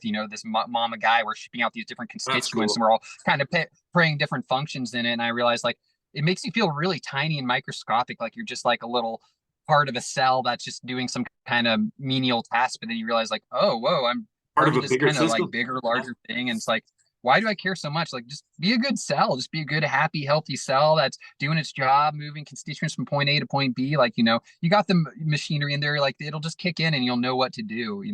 I always tell people, I don't know why we're here, but all I know is we're meant to be here. Like, all I know, I'm meant to be here. Don't know why I'm here, but I just feel it. There's some sort of meaning behind it. I can't tell you what the meaning is, but I know I'm meant to be here. I Totally. think that's good enough for me. Maybe that's not good enough for other people. They need to know, but I don't need to know. As long as I feel like I'm meant to be here, that's good enough for me, baby. Yeah, I'm right there with you. Well, Logan, we're quickly running out of time. This has been an awesome conversation. I feel like we could just wrap on and on and on. We'll definitely have you back. But before we wrap up, I just want to turn the table over to you. If there's any particular message that you have for the audience, or where they can find you, how they can connect with you, things like that. Also, maybe a little bit about your own practice, because you do see clients too, right? Mm-hmm. Yeah, so this is an open board for you to chat to our listeners. Awesome. Well, thank you so much, Phoenix. This has been a wonderful talk. Just really great getting to meet you at the Good Medicine Confluence and connect with you. I just feel like you're just one of those people. I got some questions I want to ask you, like maybe on the off hours, just because I feel like, I love it when you have someone there's a lot of similarities, but a lot of differences, and just makes it like very unique, and you can kind of like pick apart the little details. It's really nice. But okay, so as far as me and myself, I'm going to be releasing my website pretty soon. So my company's name is Noti Botanica. That's Noti Botanica. And right now I'm publishing most of the classes and events that I'm teaching on my Instagram page, which is just at Noti Botanica, Noti Botanica, all one word. And people can also, if they're interested in a consultation with me, I do astrological natal readings as well as clinical herbal health consultations. Just look me up. You can email me at just my name, Logan Keister @gmail.com. So yeah, if you feel like reaching out to me, have any questions or interested in scheduling consultation, please feel reach out. Hope to have my website out pretty soon so you all can sign up for any consultations that you want. But please just send me an email. And thank you so much for having me, Phoenix. It's been a really wonderful chat. Yeah, Logan, as always, brother, like I just felt a deep kinship and a connection to you. I'm excited to talk shop off of Cam too. I can already tell we just have so much that we can learn from each other. It's really awesome to know you, and thank you again for making yourself available to us and the Alchemi-Culture community, man. All right, cool. Well, again, I want to thank all of you listeners, for joining us for this Alchemi-Culture podcast. Hopefully you guys enjoyed this episode with Logan. I know I have. If there's other things that you want me to ask Logan and do a follow-up episode, don't hesitate to reach out to us or reach out to Logan, either way. And we'd be more than happy to do another follow-up episode, because like I said, we just have so much overlap. We could go on and on and on. I have a list here, and I covered 6 out of the 26 possible topics of conversation that I thought we could have. So there's still a lot more that's even just on my noggin. So we'll cycle back around to you, Logan, here in probably a couple of months. But until then, thank you so much. And thank you to all the listeners out there. Have a very good one. And until next time. Cheers.